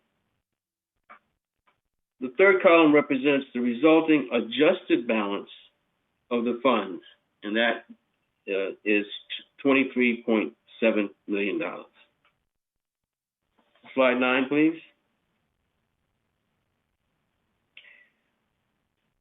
We compare our adjusted fund balances to historical balances for the past 5 years on the next chart. And as you can see, we've remained steady with a slightly rising increase in the fund balances. We will be looking at these balances for future years as we do a deep dive into the whole reserve process. Slide 10. This listing the listings on this slide give you an idea of where the reserve money is actually committed. Of the $24.4 million appropriated by the board for various projects and equipment purchases, the remaining encumbrances against our reserve and contingency fund is $7 million, and that's primarily for renovation projects. And that concludes the treasurer's presentation. Any questions?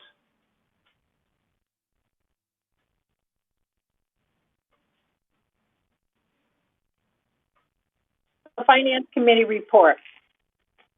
Okay. Well, the Finance Committee met on December 17th. At that time, we reviewed in a very broad level the malware spending and had a big discussion on it.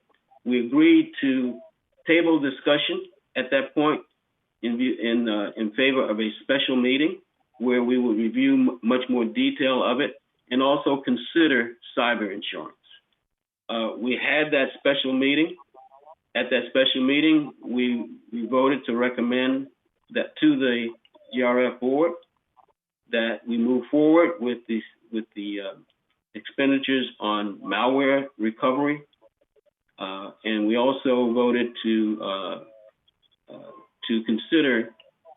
recommend to the board that cyber insurance be considered, not only considered, but taken to the ad hoc insurance committee for a specific recommendation of which insurance we should have. That has since been brought to the board, and board action has been taken.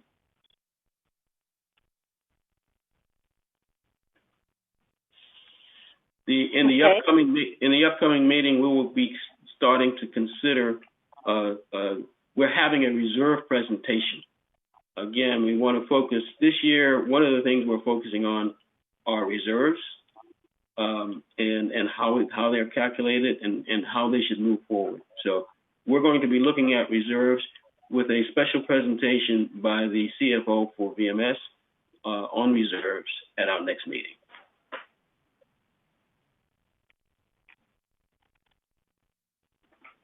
Okay, thank you. Mm-hmm. All right. Is there anything else, Jim? No, that's it. Okay, thank you. So the next item would be the report from the Strategic Planning Committee. Director Prostone. Thank you very much. In our last strategic planning meeting in December, we agreed upon some priorities, which was very exciting to have all the different mutuals represented and agreeing the direction we want to get started with. Staff seemed to support it as well.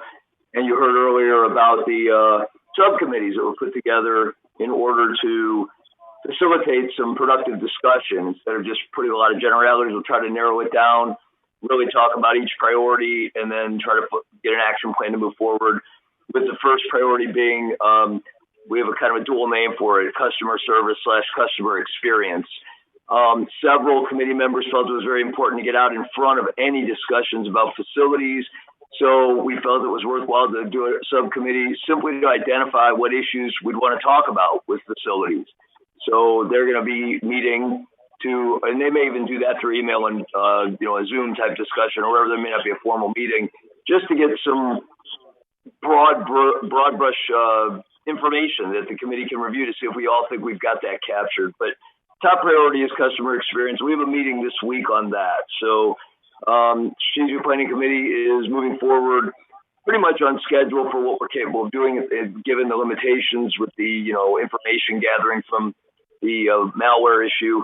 But we've got a meeting on Thursday, and we'll then be able to have a full Strategic Planning Committee meeting, which will get scheduled, I'm guessing, late February, and then hopefully have an update for the board in early March when we have our next board meeting. So I don't have an exact date for our next Strategic Planning Committee meeting, but progress is being made. Okay. The next item is the report of the CAC committee. Would you like to report on that, John? Sure. Not totally different in terms of where we're at. There's a lot of good projects going on to try to evaluate ways to raise revenue and manage fees in a way that our community would feel comfortable with the way we handle them year in and year out in terms of cost sharing. But everything has been sidelined, mostly due to the malware. We also had some staff illness. So the current month's CAC meeting was productive in the sense that all the administrative issues like the equestrian fees and other matters that needed to move forward were moved forward. But we have bigger projects we hope to get to, and we have a meeting on January 14th, which is also, I'm sorry, that's in January. What's the next meeting? Trying to find out my information here. Anyway, we've got a meeting this month. It's in February. I believe it's a week from Thursday. Yeah, February 10th. My apologies. 1:30. And it's an open meeting, so the public's welcome to attend. And we'll hopefully get some clear direction and move forward on not only whatever's on the agenda to help make sure all these activities we're doing continue. Staff actively looks for other activities we can offer while under the purple level restrictions. And then also, again, continue to work on the finances to try to control costs and make things as equitable for the community without any nickel diming as we've seen for so many years. So that is the report of the CAC committee. Thank you. Thank you. Okay, the Equestrian Center, I don't have a lot to report at this time. Susan talked about the donations directly for the Equestrian Center. And the latest news is the stables will have new plants, trees, and lights. Okay, and I heard yesterday there's a possibility of 3 more horses coming in for boarding, and so basically the Equestrian Center is going to be ready for events when they open up. So thank you. And the next report will be the landscape. Director Horton. Where are you?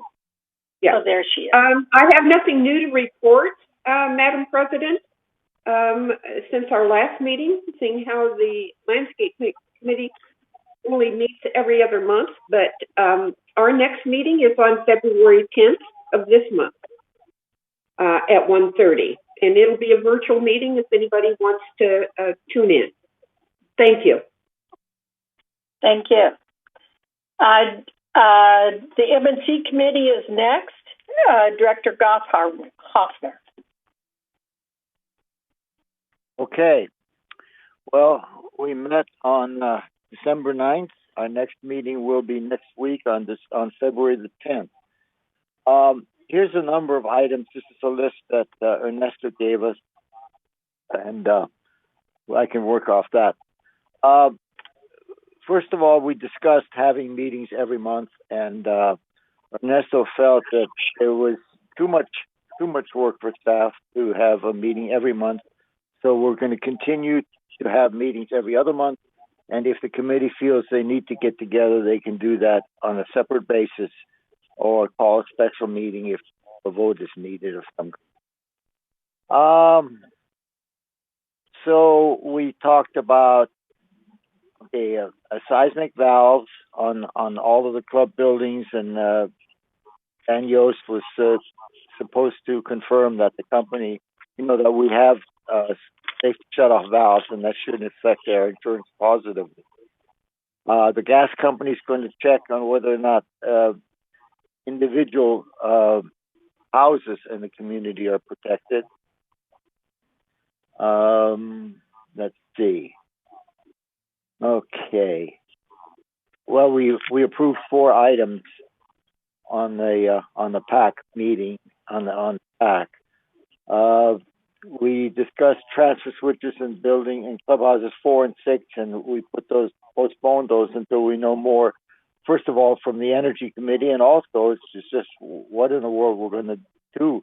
I mean, why put the switches in when you haven't decided what kind of equipment you're going to switch onto it?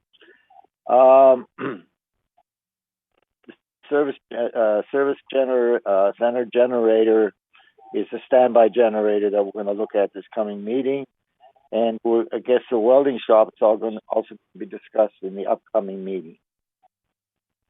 Okay, here's an interesting subject.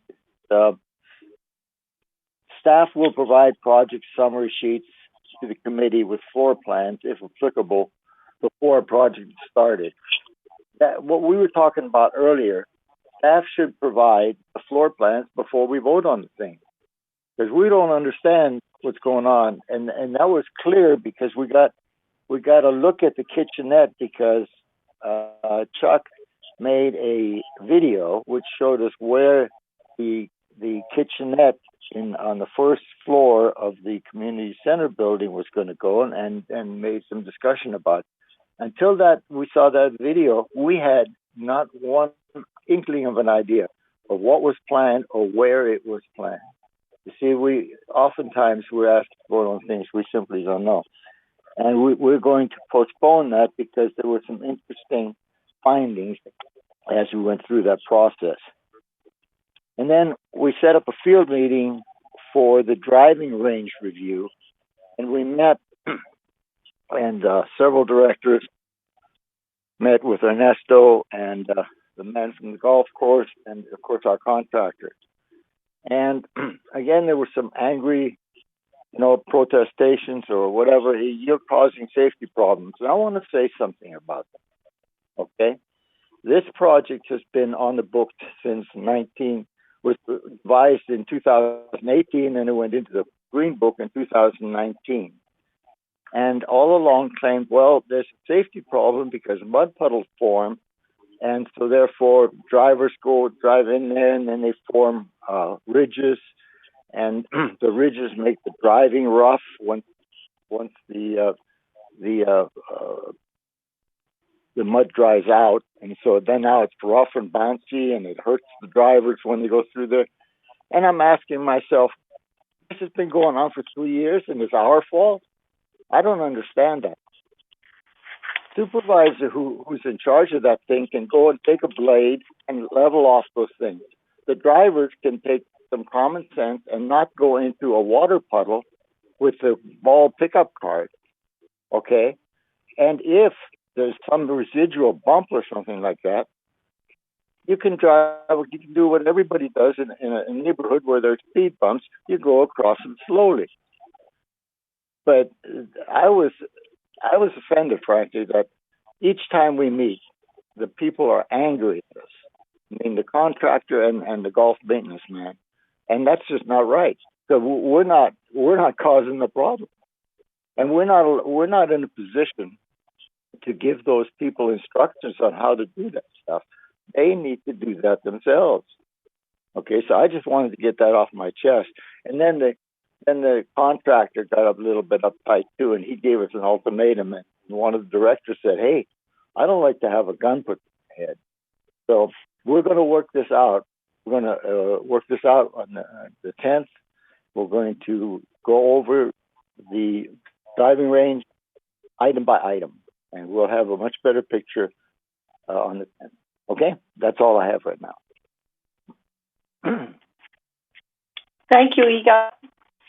So, Bert, do you have anything to say about the Clubhouse 1 renovation?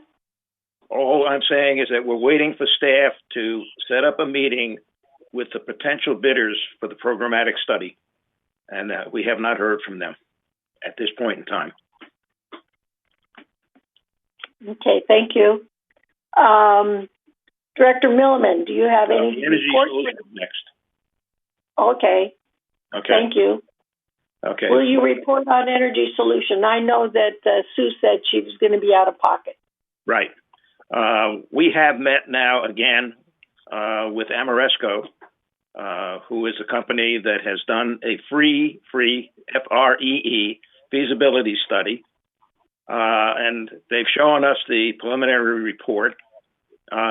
We made comments, and they've been upgrading the report that they will make to the MSC committee on the 10th of February. I mentioned the fact that we have to question what we're going to go with the board with, because initially we would normally have gone to finance.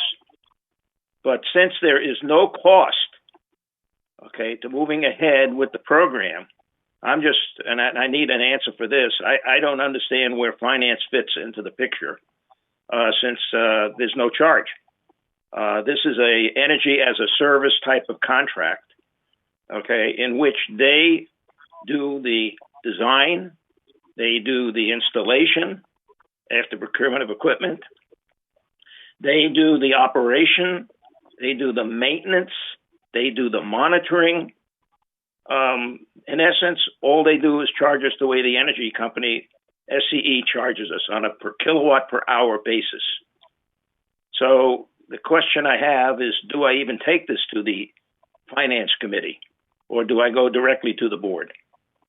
So that's something I need an answer regarding that. So it's looking good, and the fact that we have no outlay of capital whatsoever makes this a very, very attractive type of contract. Okay. Bert, and to answer your question, and I think Jim's gonna, it still has to be evaluated by finance based upon the value of it. So Jim, go forward, please. Yeah, Bert, I would think that any committee involved in a huge project like this, where there's significant savings by at least by the vendor's estimation, should have some level of finance participation so that we can validate all the wonderful savings that they say they're going to have, and also do some tests. So it's not to say, I mean, when you go by finance, you're getting a recommendation. You're not getting approval. You're just getting a recommendation. And I think any committee would want to get finance's input on a project of this level. My interest here is the fact that there is no outlay of capital. Well, outlay of capital isn't the definition of finance. There's income, there's savings, there's outlay of capital.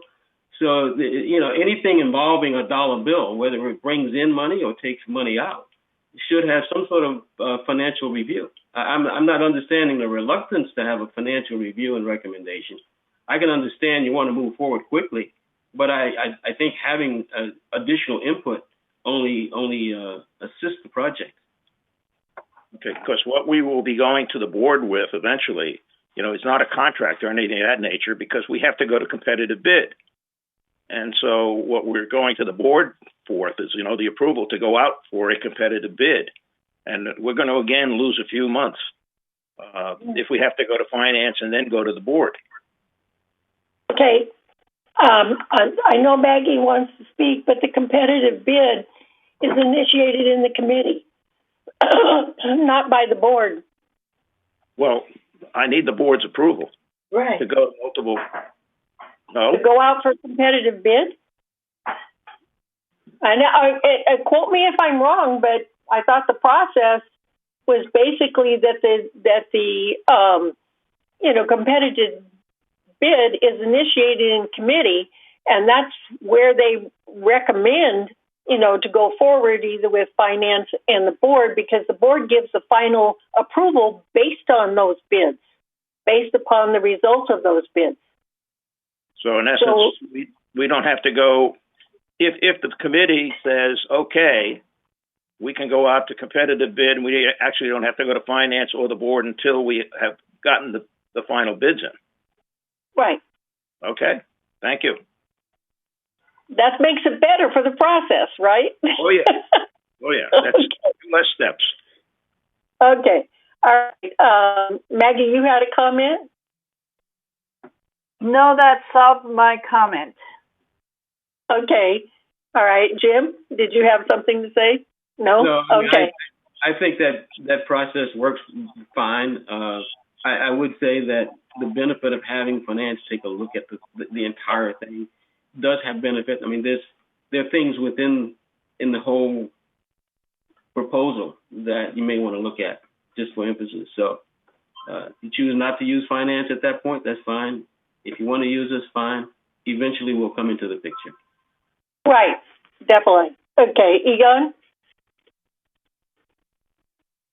Yeah, the question I have, Bert, is what is this competitive bid stuff? I thought that Amoresco was either going to provide us a project or not do it. There wasn't. If Amoresco builds us something, they're not going to go out and ask somebody else to bid it. And if you think you're going to find several people to provide you free energy, I mean, that's interesting. But is that what you're saying? What I'm saying is, okay, that Amoresco is going to charge us on a kilowatt per hour basis. They're going to probably invest $2, $3, $4 million. Okay. And they'll recover it over 25 years, which is what the period of the contract is. But, you know, there are other vendors that also are offering the similar type of service, similar type of contracts. And they may offer a lower kilowatt per hour rate. And so we should, once we finished with UNESCO and have the feasibility study, now go out and contact at least 2 or 3 or 4 other companies that are providing the same type of contract and ask them to come in and take a look. And on that basis, we can then have comparisons. They may not exactly provide the same type of solution. Okay? So, okay. Got it?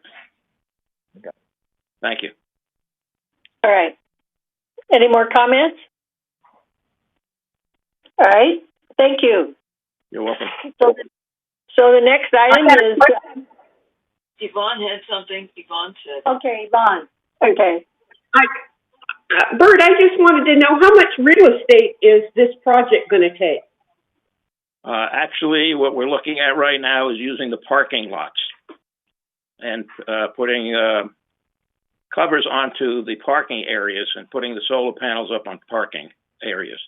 So, in essence, there'll be no real estate involved per se.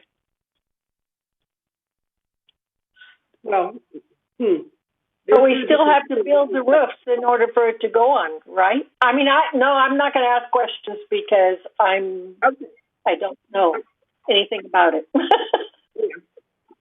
Yeah, but you're going to have a control room. So that's the only reason I'm asking. Yeah. Yeah, and so we've got plenty of space. I'm just asking how much real estate is it going to take? Right. Okay. It'll be on the parking lots. Okay. Thank you. Okay, the next item is Media and Communications, Director Milliman. Thank you, Madam Chair. The Media and Communications Committee met Monday, January 18th at 1:30 p.m. And probably our most exciting event was the report from the Broadband Consultant Group, Broadband Group. They have done some very interesting research on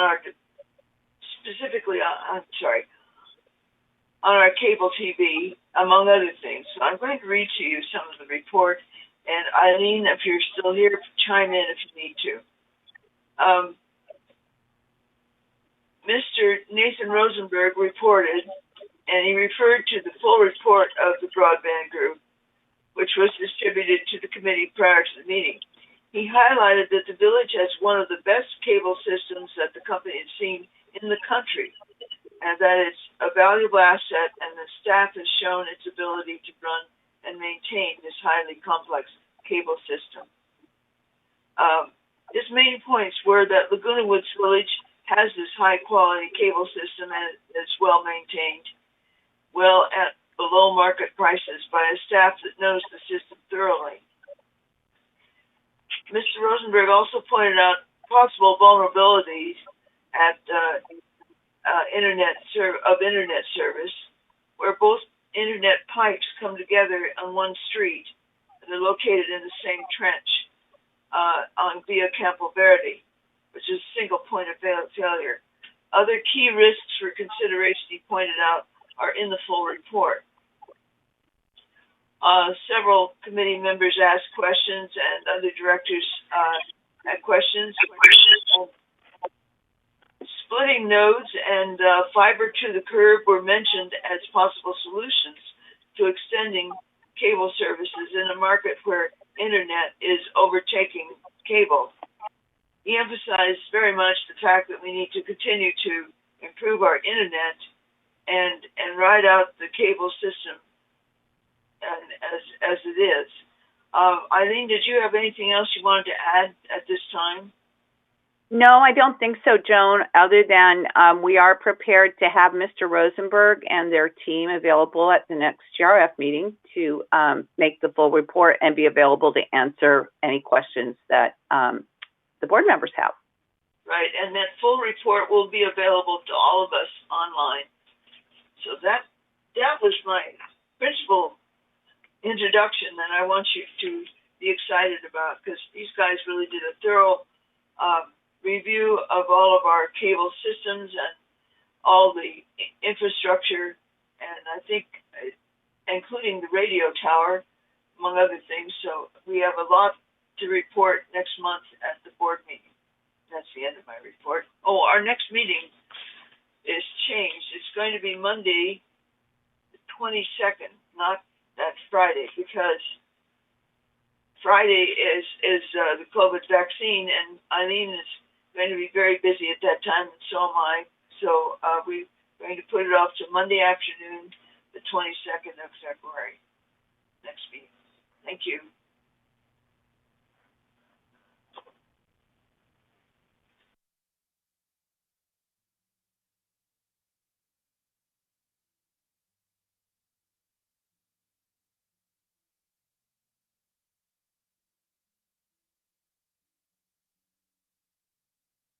Next report.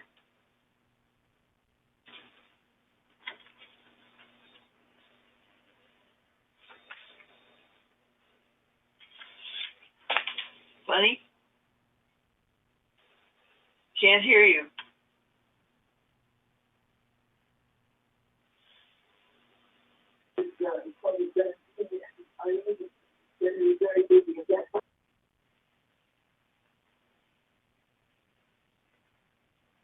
I can go ahead and do this.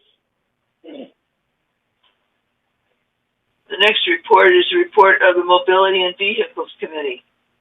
Okay, it's very short. We didn't meet in January, and our next meeting is tomorrow at 1:30. That's it. Good. Bunny? We're at H.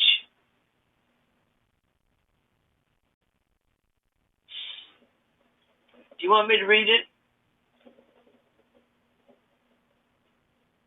The next report is the report of the Security and Community Access Committee. All right, we didn't have a meeting in January, and our next meeting is this month, February 22nd at 1:30.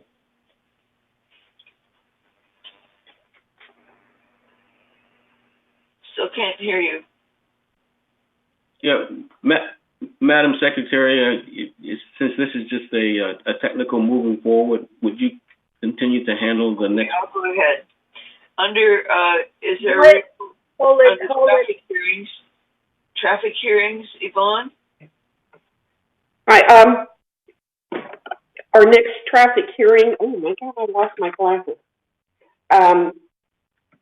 is going to be January 20th. The last one was at January 20th. We only had 2 residents that were called upon, and they were both found guilty. But anyway, our next morning session, and that's the one that I work on, is going to be March 30th at 9:30 a.m. Thank you. Thank you. Mm-hmm. Bunny, chime in when you can. Still can't. No. Okay, call in, why don't you? The next report is from the Disaster Preparedness Task Force, Director Moldau. Bert? Disaster Preparedness. Disaster Planning Task Force. Okay.